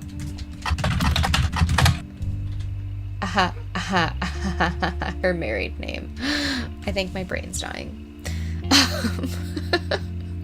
Lisa Lincoln is, according to a military website you find, an amputee who lost a limb in Desert Storm. She runs a support group for her fellow veterans in Beacon, New York. She makes another appearance listed as a professor at West Point. Don't mind if I do. Thank you.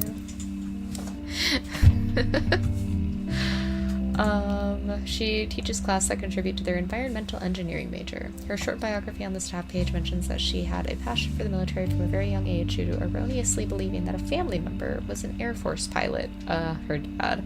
While she later learned that to be untrue, her passion remained and she joined ROTC in high school. From there she enlisted. After returning from Desert Storm, she earned her degree and relocated to West Point to teach a few years ago. Amazing. Okay. Thank you, Ducky.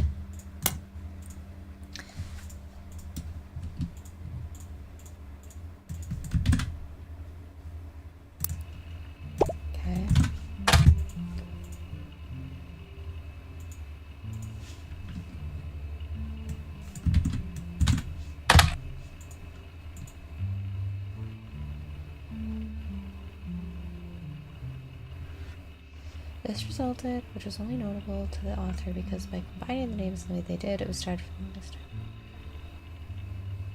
What was it originally? The Miami Sunday. Miami Mercury? Ah. The Miami Mercury is a now defunct newspaper that merged with the Miami Sunday. The resulting newspaper, the Miami Mercury Sunday, went out of business.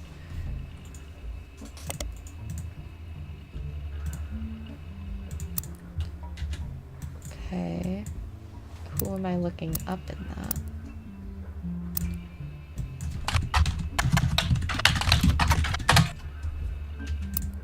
God, what was Florida? Why were we in Miami?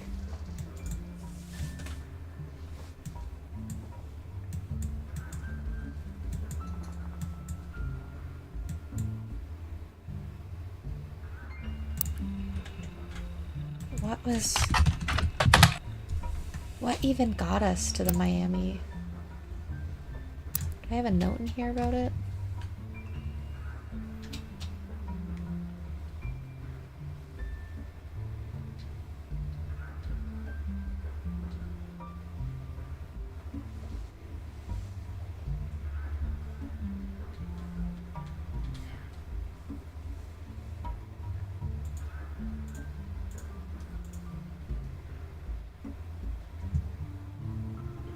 Oh, hold on. I also just want to do... I am getting kind of sidetracked again here, but we never looked at Roottrees, France.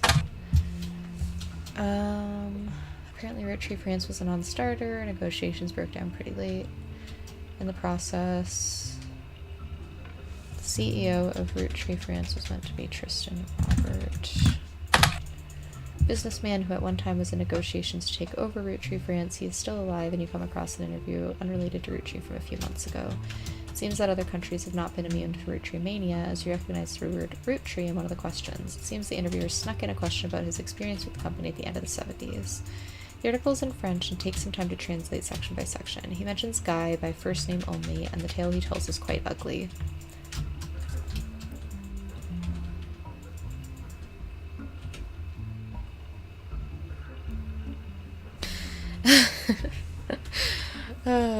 It's definitely, it's a lot. I'm trying so hard to remember where the Miami Sunday newspaper situation came from. I remember it coming up, I just don't remember why. Translation is as follows. Guy, the president of Roottrees, was one of the worst men I've ever met. He approached my wife about having an affair, which she refused. He then kept insisting that this was the best way to celebrate the end of our business contract. I don't think he expected her to say no, and I don't think he thought she would tell me what happened. I punched him in the face and refused to attend another meeting with this man. They lost a lot of money on this deal because not only was he a terrible person, but he was also a terrible businessman. When he died shortly after, it felt like the universe was working things out. I wasn't surprised to learn he had a secret child. He seemed to treat women like collectible pocket monsters. It seems mentioning Pokemon sidetracks the questions a bit, and the interviewer never returns to the subject of Roottrees. Everything leads to Pokemon in the end. Okay, so that was just a little side note, basically. But we basically have Guy finished at this time, so hopefully we don't have to deal with him anymore after this. But man, do I wish I could figure out what led us to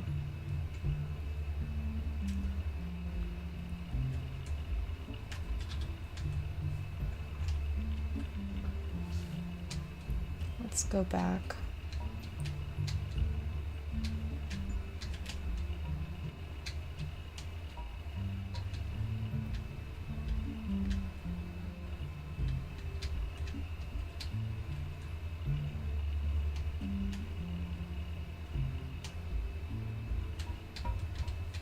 Can I find it? Is it in there? No, this just takes us back up to today. Gosh.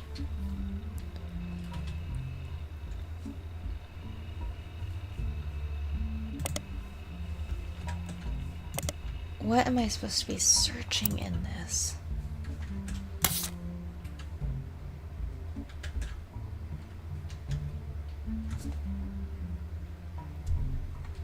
I think I'm gonna hit the duck again because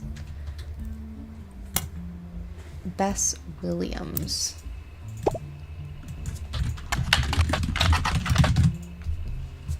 The Miami Mercury had an article about the Bess Williams. Oh, right, the statue situation. About the Bess Williams section in the Bocadoro Library when it was being built in 1928. It mentions that Bess's young son, now an orphan, was in attendance during the dedication. It also had a late mention from 1949, the last year the paper existed, about a bidding war for a planned expansion of the library in 1950. The bidding was won by Wildcat Construction and included a new statue fountain and the second room that would double its shelf count.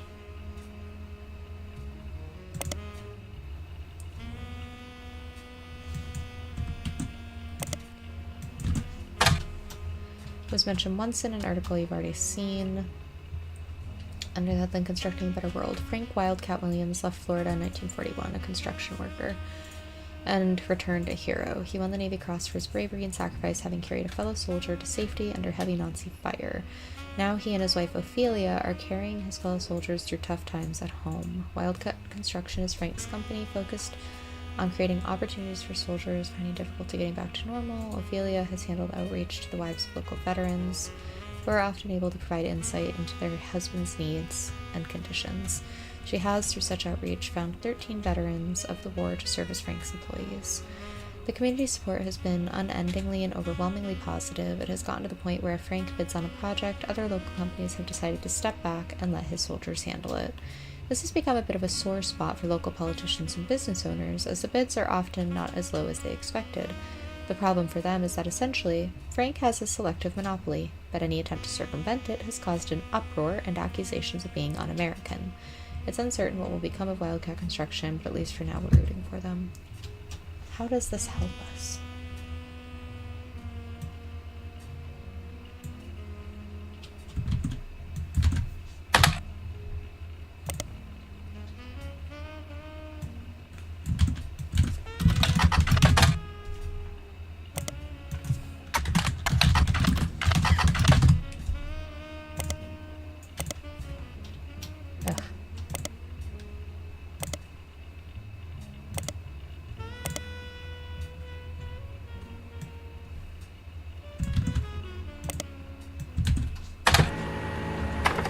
Frank Wildcat Williams is listed on a few different military history websites. He was awarded a Navy Cross, we know this.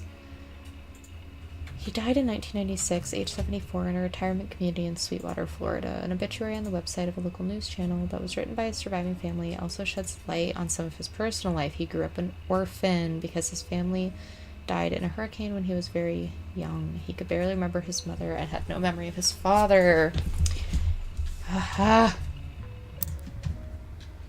Okay.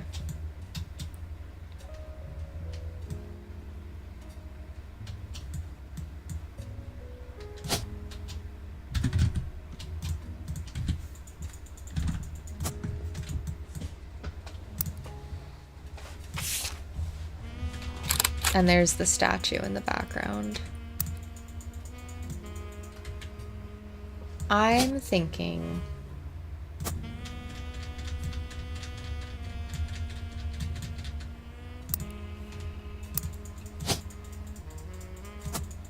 Oh, there's gotta be... Hold on. Who was his mom?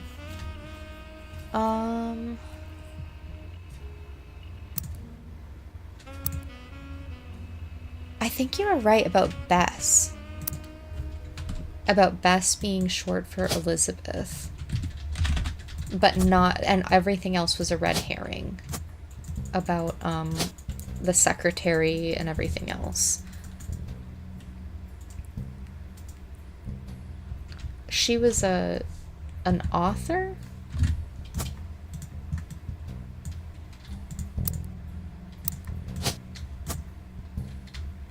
And Frank Williams was a... We know he was military, but then he... ended up being he was a business owner.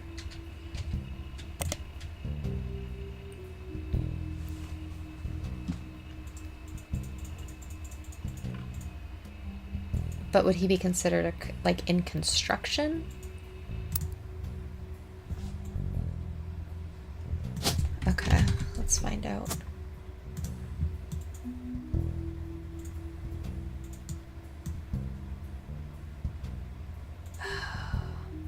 Where did the last name Williams come from?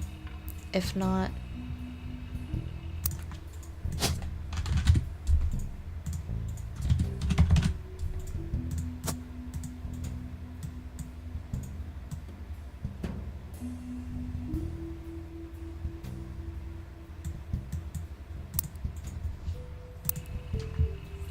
Okay, hold on. Wildcat Construction is Frank's company. I guess we could put him then as a CEO, maybe? I don't know, I'm worried about something with Elizabeth. Bess Williams? Put this back to construction. Ah, there we go. Okay, it's Bess, not Elizabeth. She must have misheard Beth. It was probably Bess, but she thought it was Beth. Ah, 2 achievements. Oh, good. It looks like that locked in now. Oh my gosh, you guys, we're so close. Everything is locked in. We're just working on this now. Okay.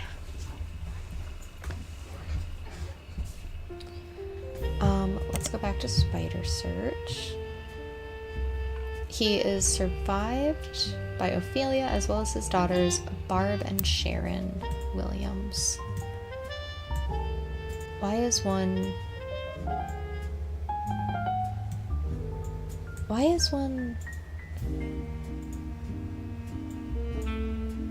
an adoption situation?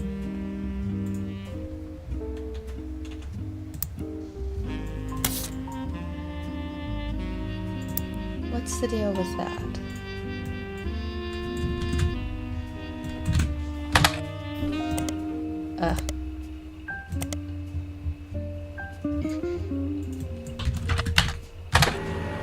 Barb Williams is a motivational speaker, and she has a website that explains the services she offers. Her company's address is listed as in Coconut Grove.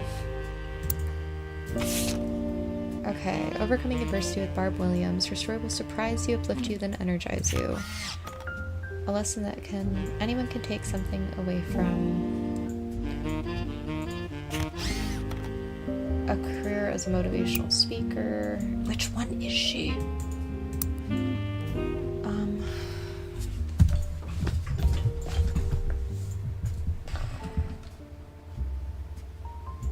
Well, okay. We know he was an orphan, but these are now his children. So one of his children, there's like, it looks like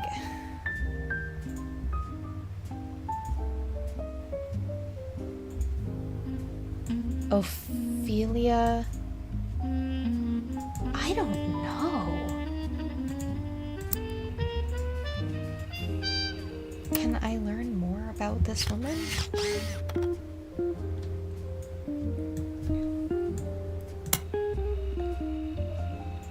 Greta Jones is, according to the flyer in your possession, the morning news anchor for a channel called WQTV12. No online presence whatsoever. You do find it listed on a giant list of television call signs next to the city of Springfield and under the heading Effingham County.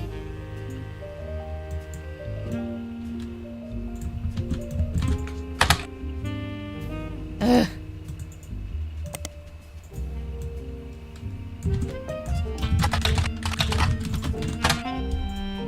Georgia.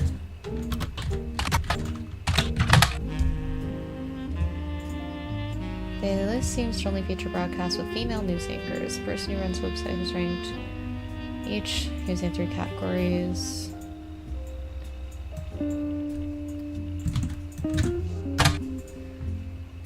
Used to go by Greta Jones before her divorce. Compared to the ordeal you've gone through to simply figure out her current name, it's way easier than you expect to find that she has a website of her accomplishments. She was apparently the MC for an all-female speaking tour in 1977. The tour was called Storytellers of Sisterhood, the Mothers and Daughters of Earth. You do search for it, and it seems some of the stories were compiled into a book. Okay, we're getting there.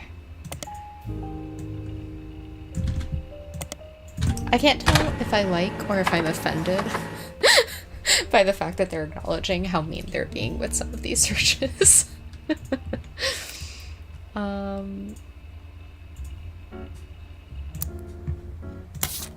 Finally. Okay, Barb Williams had the transcript of a story she told on stage published in a book. The first part of her story focuses on her 2 16-year-old girls.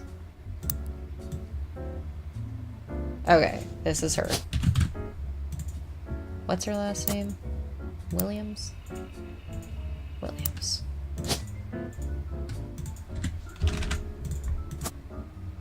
Barbara Williams. Did I snag her picture? She is a motivation speaker. Public speaker, sure. Okay. Where did it go? My sister Sherry was a brat, always sulking, often disobedient, never on time. She borrowed things without asking and even ran away from home only to sneak back the next day like nothing had changed. 2 16-year-old girls, my sister Sherry.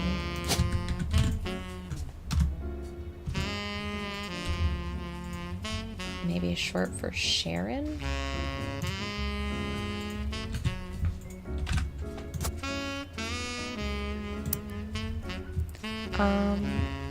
My daughter my daughter Sharon. Okay, so it's definitely not.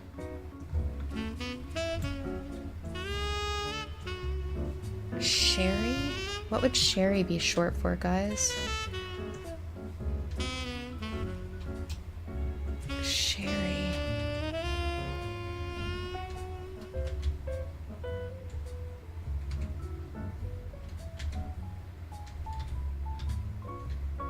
I don't know. We'll have to come back to that. Maybe? My daughter Sharon, on the other hand, was a beautiful person. She had excellent marks in school, was intensely artistic and creative, and even volunteered at an animal rescue. She continues to tell stories of the 2 girls until she shifts the narrative. What was the difference between Sherry the brat and Sharon the beauty? Is it nature, nurture, a better education, different opportunities? The answer is nothing. There was no difference, because my sister and my daughter are the same girl. Barb reveals that her daughter was the result of an unexpected pregnancy when she was only 15.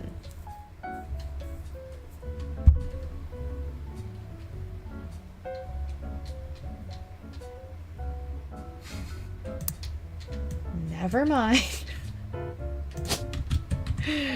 This one's Barbara. Give me that face. This one is Sharon. Ma'am, that was rude. To me, specifically.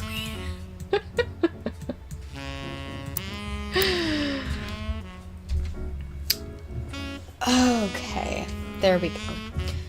Let's scroll back up here. Continue reading the hot tea.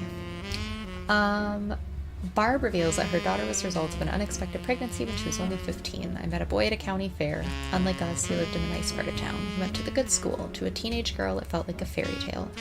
But there were boxes all over his house. He was moving in 3 days. Those 3 days were heaven to me. The final night, he surprised me. He told me he could actually see me again soon. He planned to return to visit his grandparents. I thought I was giving him a reason to keep his promise. I never saw him again. And when I finally got desperate enough to ask around, a friend of a friend told me he hadn't even given me his real last name. Barb also talks about when she found out she was pregnant. I was convinced my life was over, but my parents, they took charge. I had to live at home and work a part-time job, but they removed the burden of motherhood. I managed to scrape out a degree in English, and as far as my daughter was concerned, I was her much older sister. Barb uses the story to come to a conclusion. When I was younger, I thought my sister was the brat, and I wasn't wrong. But she ran away from home to work at that animal shelter. She borrowed my clothes for presentations at school, and her creativity allowed her to open up Sherry's hair. It took me far too long to realize that the beauty was always there too. In fact, the brat and the beauty exist in all of us. It was my inner brat that kept me blind to the truth, and I'd like to say it's the beauty in me that's finally able to see what I was missing. I implore you to call upon the beauties in yourselves whenever the brat tries to take hold.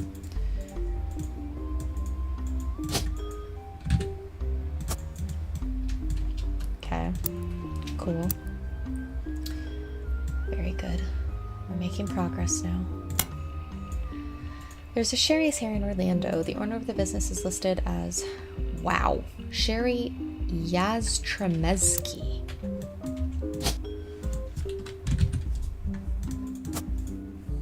Holy cow. Sherry has a large van and on weekends can bring the style of Brittany, Christina, or even Rachel to your door. The About Sherry section is very, very long and presented as one paragraph with multiple run-on sentences and no pictures. You get the sense that if she were to do your hair, she'd be doing a lot of talking. It mentioned that her husband, Pete, was her late husband's college roommate. She and he had never spent any significant time together until she became a widow, and they built a charity together. They left the charity behind because it was growing beyond their ability to run it. I'm gonna assume that Pete is the current, is the father of the children. She also brags about her kids, Tony, Mark, and Cricket. Her oldest, Tony... What names? Oh, wait, never mind. Peter.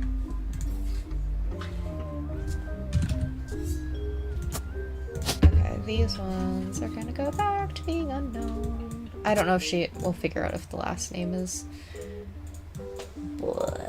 Okay. So first marriage, so her oldest would go here. And her oldest is Tony. Anthony. Whatever the last name would have been at the time. Figure that out. Tony seems to get the short end of the stick. His two listed accomplishments are that he is the oldest and he's a straight A student.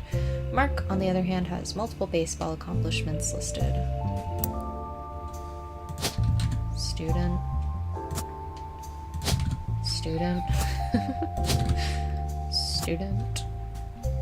This one is Mark.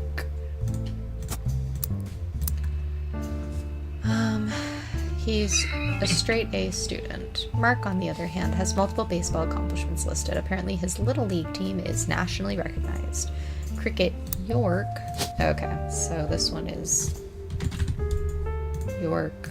This one was the crazy name, which means these two have crazy names. And this one is Cricket York. Alright, we're getting there. Cricket York is near the end and has an entire section dedicated to her. Oh, she's an actress on a local television show called Liberty Library, and the reason Sherry relocated from Miami to Orlando. Sherry, in addition to being hireable to come do your due, is a stylist for the show. The passage also mentions that her agent recommended they change her last name to York since it was easier to pronounce. The rest of the section describes how she got the part, but it seems unimportant. Oh. God! Okay. Never mind. Her last name is this one, which means we still do not know these children's last name. I am...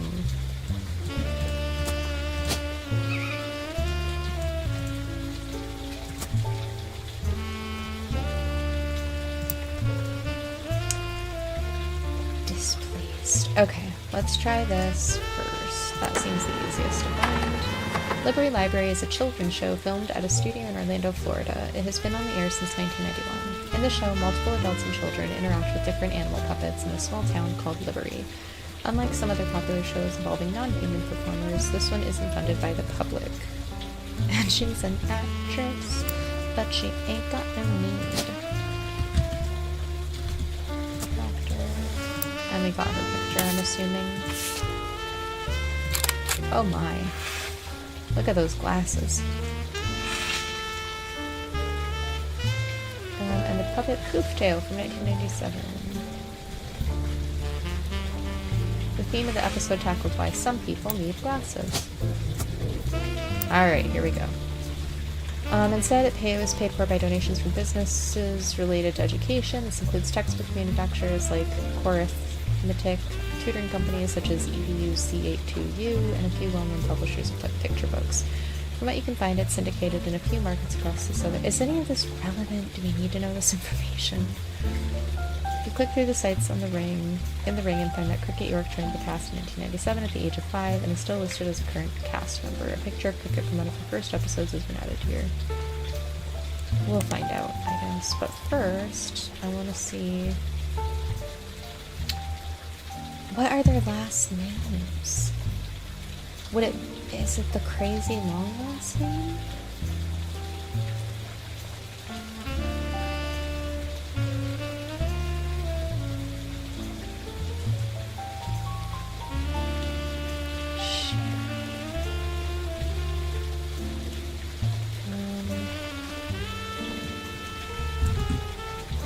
I guess we can try. Oh my lord. Yeah, I think so.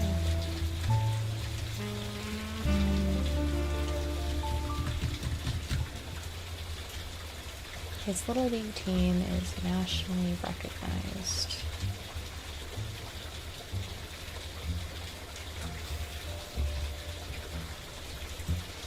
Anything, please? Yeah, okay.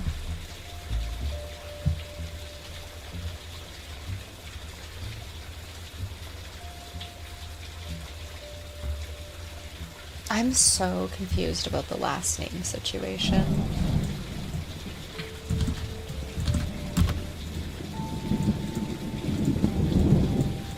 Ooh, we've got thunder happening in the background.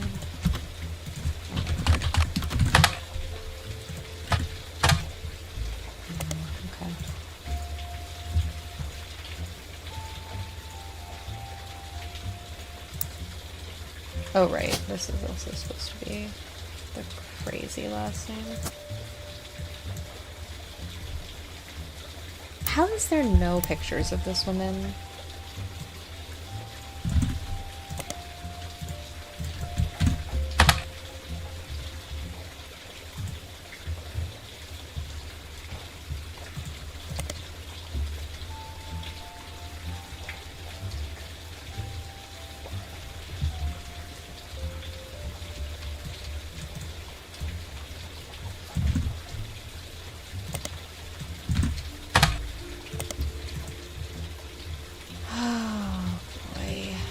Alright, I guess let's go back to...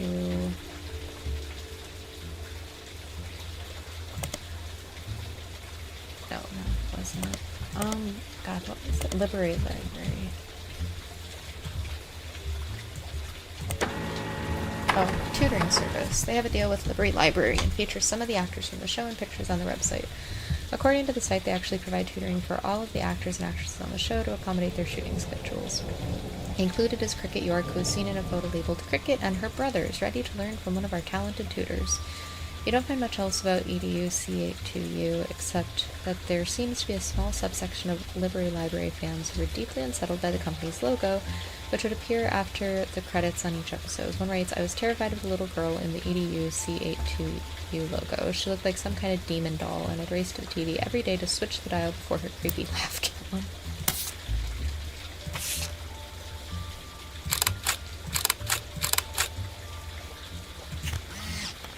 Oh, that is very creepy. This little doll down in the corner there.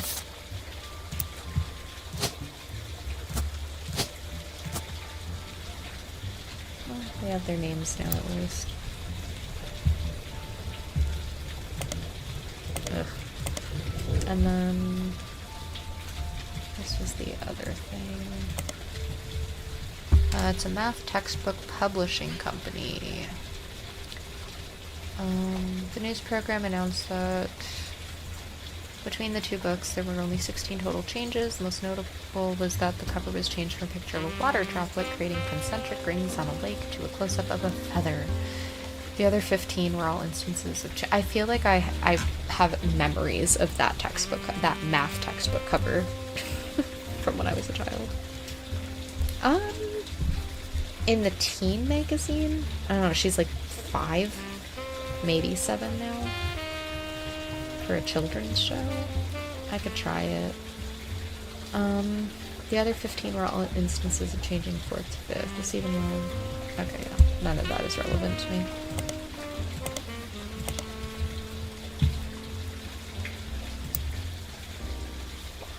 Did the picture have anything else?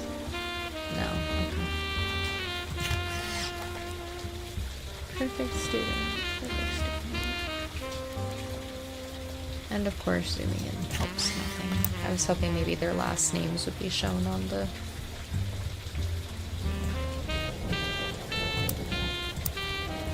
Wait, where did I get Sharon Williams from?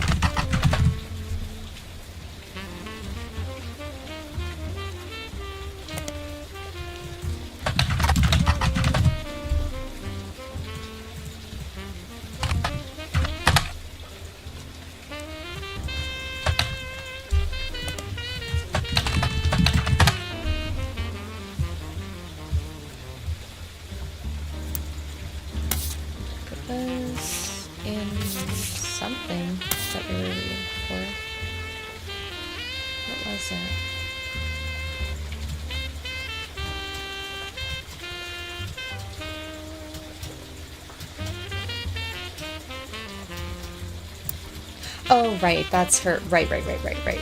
That's her maiden name. Okay, right. It was from this. Okay, Sherry. But there's no picture, huh? No picture of your sister / daughter, your daughter's sister, your sister-daughter.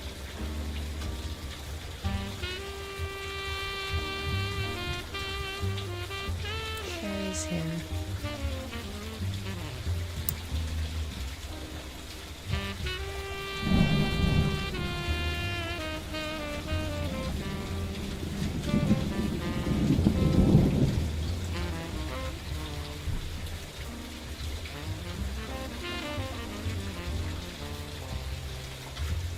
Recommended they change her last name to York since it was easier to pronounce.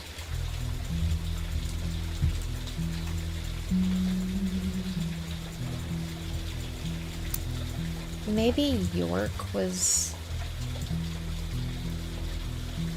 like the other boys' last names. Maybe that was her first spouse's last name.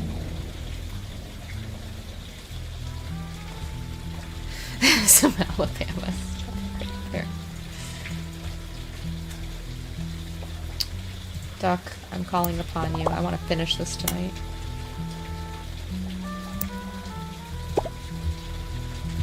Barb Williams poster has interesting. Oh, right. That's right. There's other things. things that I wanted to look up.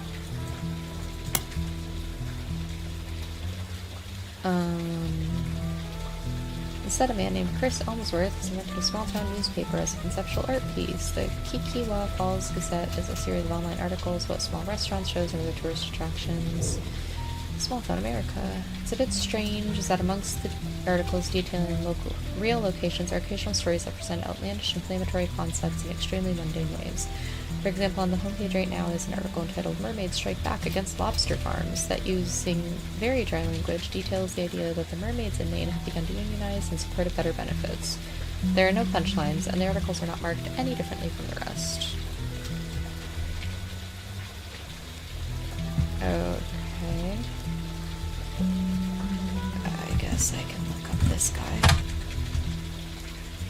Cool. Okay. Very unhelpful. Oh, wait. Is that the same guy I just looked up? No, okay. Vic Elmsworth, according to his own personal page, is apparently one of 3 brothers. All 3 of them are contributors to a newspaper called the Kikiwa Falls Gazette, and he tends to focus more on the southeastern United States. All of the articles he's written are achieved on his site, including the long-form version of the review for Barb Williams' motivational show from 1997. According to Victor, he had seen Barb talk more than once. On this particular occasion, Barb's talk was at a very large church, and it was clear she was an expert at matching the presentation of her concepts for any particular crowd. Thus, she received a standing ovation. Barb started with a story about loss, specifically the loss of a bicyclist who had been hit by a car. She spoke about the death of any person as a darkness in their loved ones, a cold, empty void that begins to creep into the space where there was once light. Because the light could never return exactly how it once was, she says the only option is to nurture new sources of light to help fight back the darkness. Her conclusion is that finding the hidden meanings in tragedy is the most important thing we can do. She used multiple biblical comparisons and finished by looping back around to her initial story and how she personally began to come around to this ideology. The biker who died was her son-in-law, and the Lanes Across America charity was created to fill the newfound darkness her daughter experienced. The pages and pages of news articles that mention Lanes Across America has a similar summary in them. It was founded in 1987 after the death of Drew Smith. Drew, I am so sorry for your death, truly.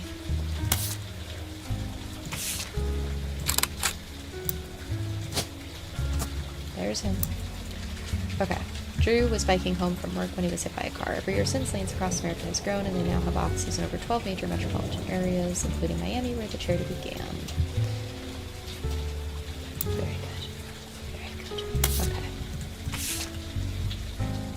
Okay. Was there anything else on that page? No. Okay, that was it. Back to this. We're looking for Isabel Crosby. Fine.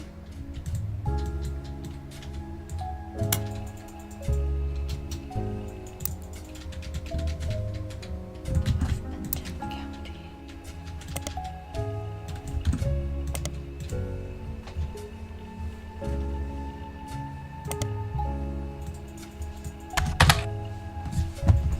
Isabel Crosby, according to a flyer on Barb Williams' website, is the superintendent of Benson County. There's Benton County in 9 different states in the U.S.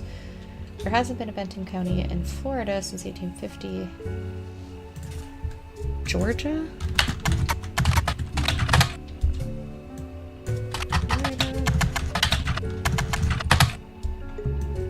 What did it just say about it?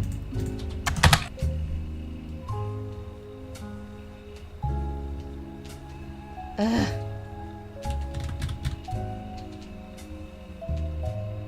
Superintendent of Benton County.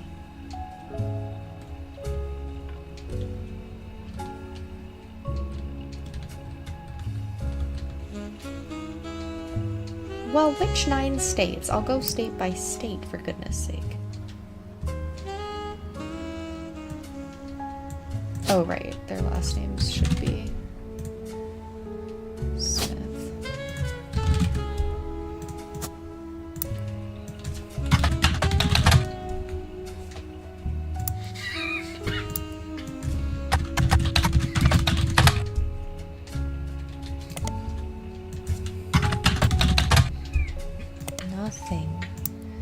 Jesus. Okay.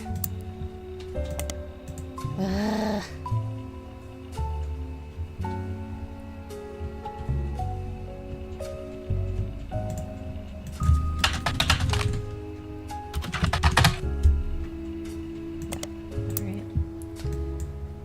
Alright. The superintendent of Benton County.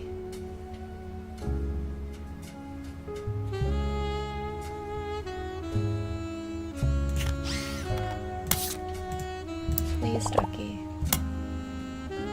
There's more to discover about lanes across America.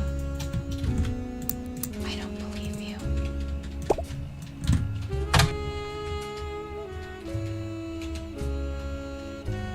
In over 12 major metropolitan areas, including Miami, formerly LAM. Oh, it's across Miami. Searching for lanes across Miami does narrow down the pages and pages of articles you found earlier to only those with a more in-depth history about the charity. You find some additional information. Lanes Across Miami was formed in 1987 and became LAA in 1994. It was founded by Sharon Smith after the death of her husband. Sharon and some other board members stepped down in 1992 and the current leadership took over. One of the oldest articles is a full uncropped version of the same wedding photo, finally, from the LAA website. It seems that after Sharon left LAM, they began to crop her and the rest of her wedding party out of the photo to focus solely on Drew, who is the face of the charity.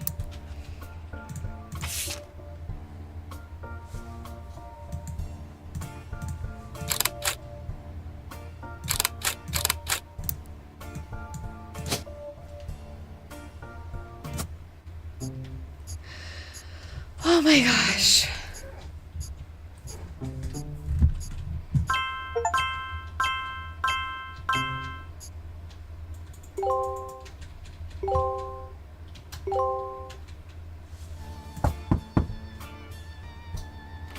You better let me finish. Hi again. I know you probably thought you were done, but it turns out what you're doing here might have some pretty major repercussions on the family tree. Again. Also, there's something really strange happening. I can't explain it. Neither of us can. I'd call it a simple misunderstanding, but it's digging at the pit of my stomach. I just have a feeling. Clark? Last week, let's just say being the president, sometimes people bring me things. Just skip to the important part. Right. One of our janitors brought me some hair she'd found in Ruby Spratt's trash. It was Bonnie Hudson's. Bonnie is Guy's sister. She'd sent us her hair to test potential Roottrees, since her DNA is closest to Guy's. But Ruby threw it out, and I wasn't sure why she would have done that. Especially right before we began testing the tree you provided. When I asked, she told me she thought the samples needed to be fresh every time they did a test. It seems really odd. Ruby was the one who convinced us to do DNA testing in the first place. She seemed so knowledgeable. I don't like it. You've done more of a deep dive on these people than anybody else has. Clark will keep a closer eye on the DNA tests from now on. You have an eye for anomalies. We need you to find the smoking guns.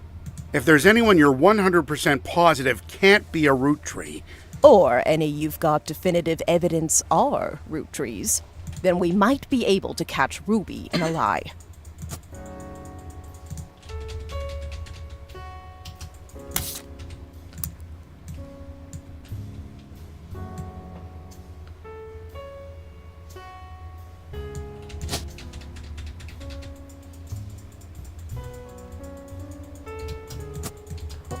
Okay, let's put her in there.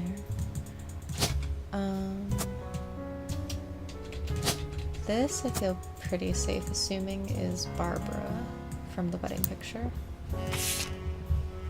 Okay, Ruby Spratt.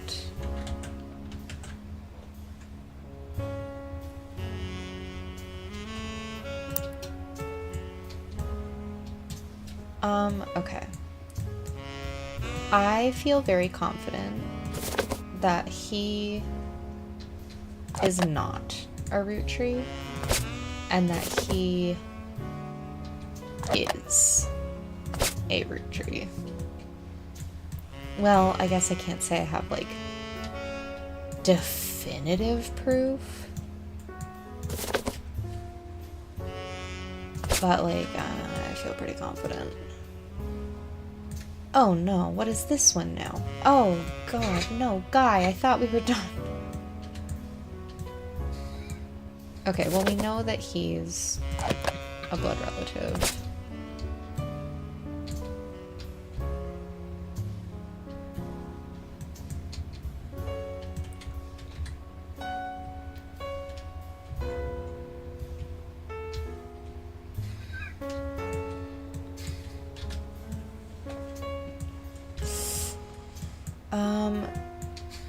I also feel confident that James is a root tree.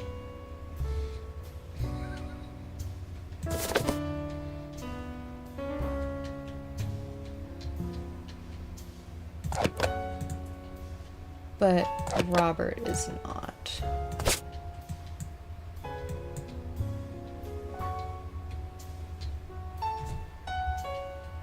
Yeah, I agree completely. This one, I'm gonna say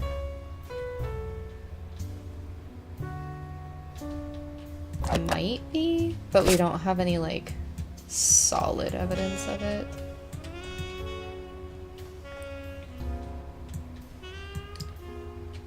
This one too might be, but I can't, like, guarantee it.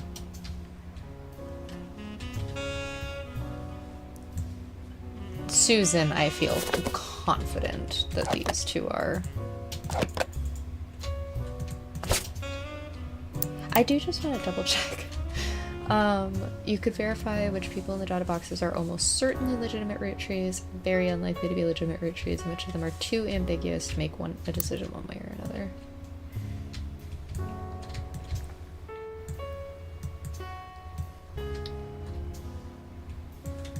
Okay.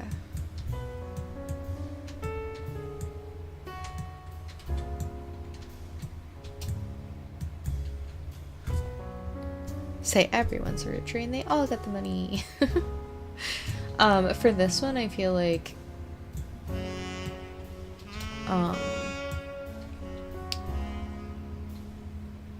I feel pretty confident about that because they got married and are very happily married after her first birth. That was the one that had the whole the baby from legitimate root tree marriage. That would be so funny.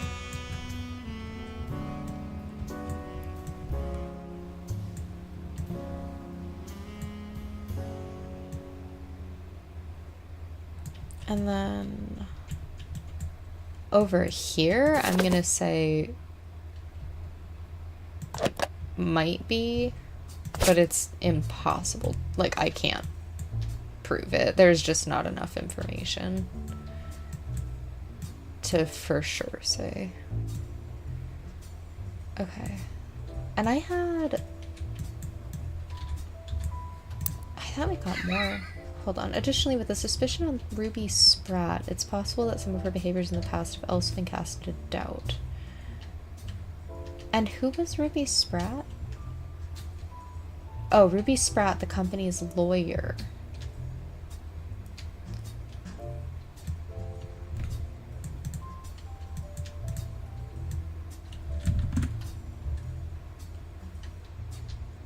Oh, wait. I take this back. Ruby Spratt came into the picture. She grew up in foster care, but excelled at school and earned a scholarship at Mid-Eastern University.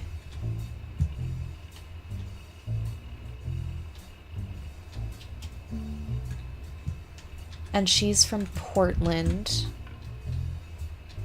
just like 5Ps,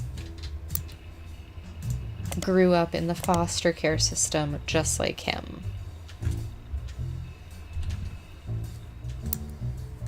Do we? Where was his picture from? Oh, right. He was the best friend and the best man at the wedding. That's right. Okay, so I don't think that she is one of the kids. I think she's running a scam. Here's what I think could be happening.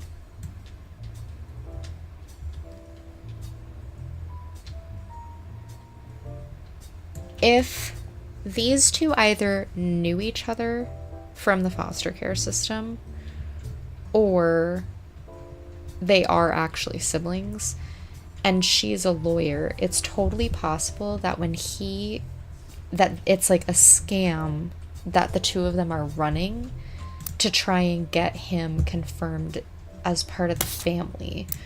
Because I think Ruby Spratt... Oh man, hold on. I need to get...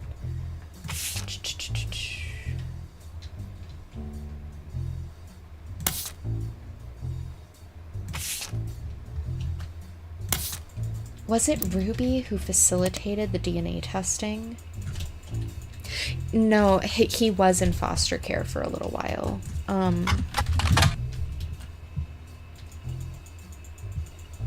She overdosed when he was 16.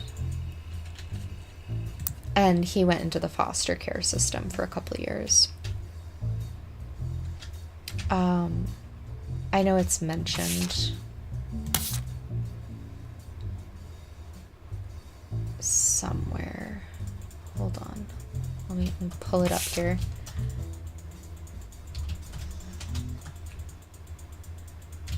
They moved to Portland. He grew up with her until she was 16. She died of an overdose. Felix went through her belongings, supposedly found all this stuff.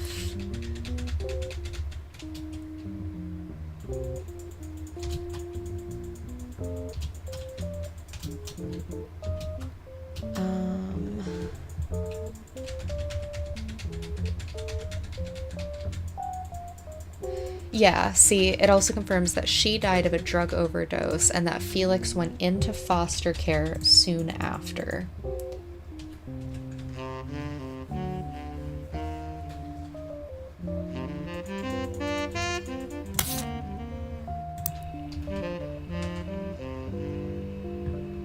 Very interesting. Ruby Spratt, I want more about you real quick.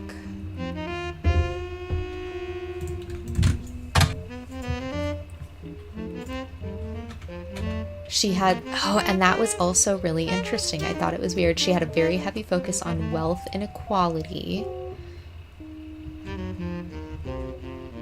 Unsatisfied by simply earning her place at Mideastern with a full scholarship.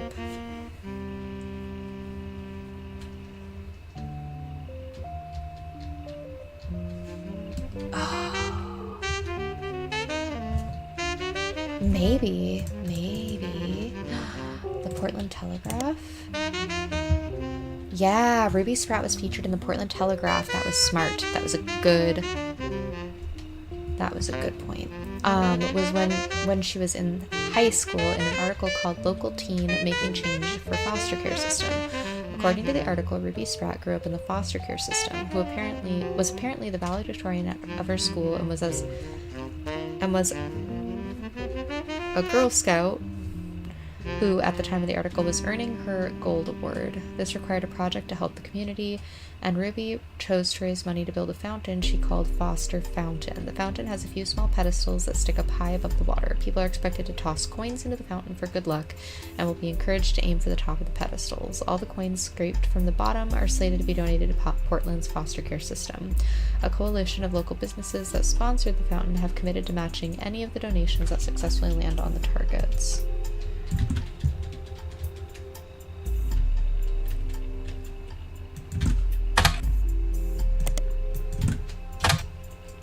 The Fountain of Youth, also known as Foster Fountain, is a fountain found in a small park in Portland. All proceeds from the change thrown into the fountain are donated to the foster care system.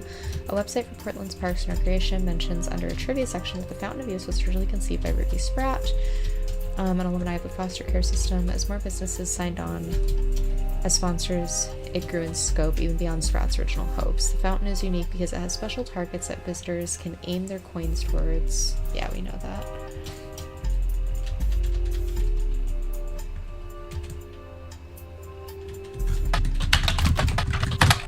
Ruby, Ruby, Ruby. I think you're sneaky. What is the name of her company again? I know we have it.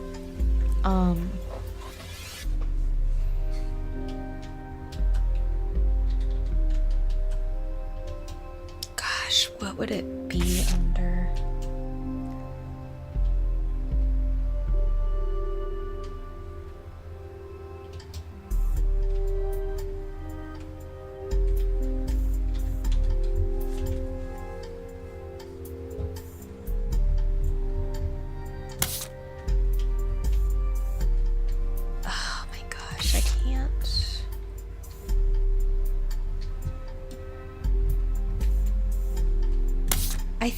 Was it under? Let me see. If we look up, what was the name of their thing again? The Clanson Trust.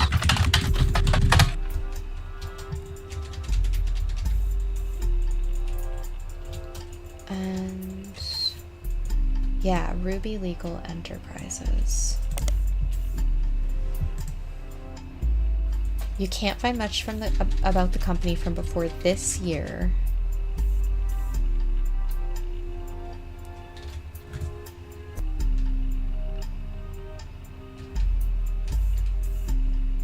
They were recently in the news due to a high-profile lawsuit they raised against Cicely Sanchez. Yeah, I'm thinking... Interesting. Okay.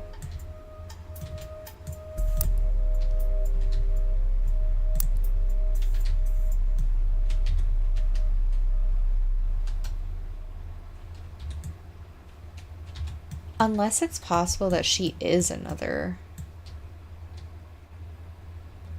You have 4 possible Roottrees left to identify. Because, like, she could... If she's the one who handled the DNA testing for 5Ps,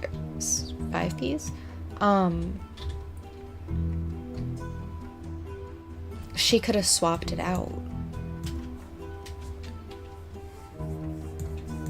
So now I don't know for sure.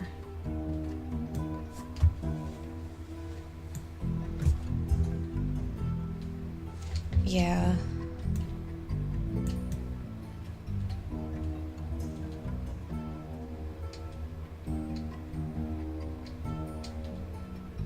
I don't know. But is it also possible that she's like...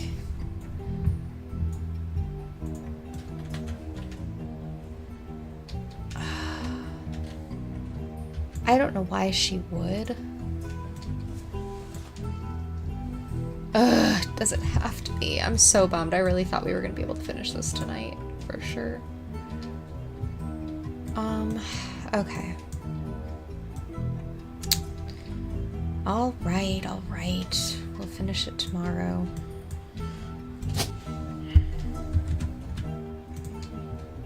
What's her last name? Just real quick, I just want to... Ruby Spratt.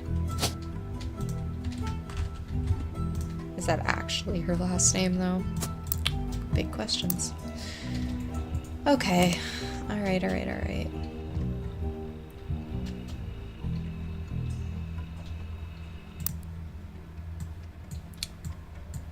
Well. One more night, you guys. I think tomorrow we're gonna finish it off. For sure. And then it will be time to move on to another game. I do definitely think her and Felix are connected, though. Alright. Have a good night, everybody. Get good sleep. And we will finish this tomorrow, dang it. Good night.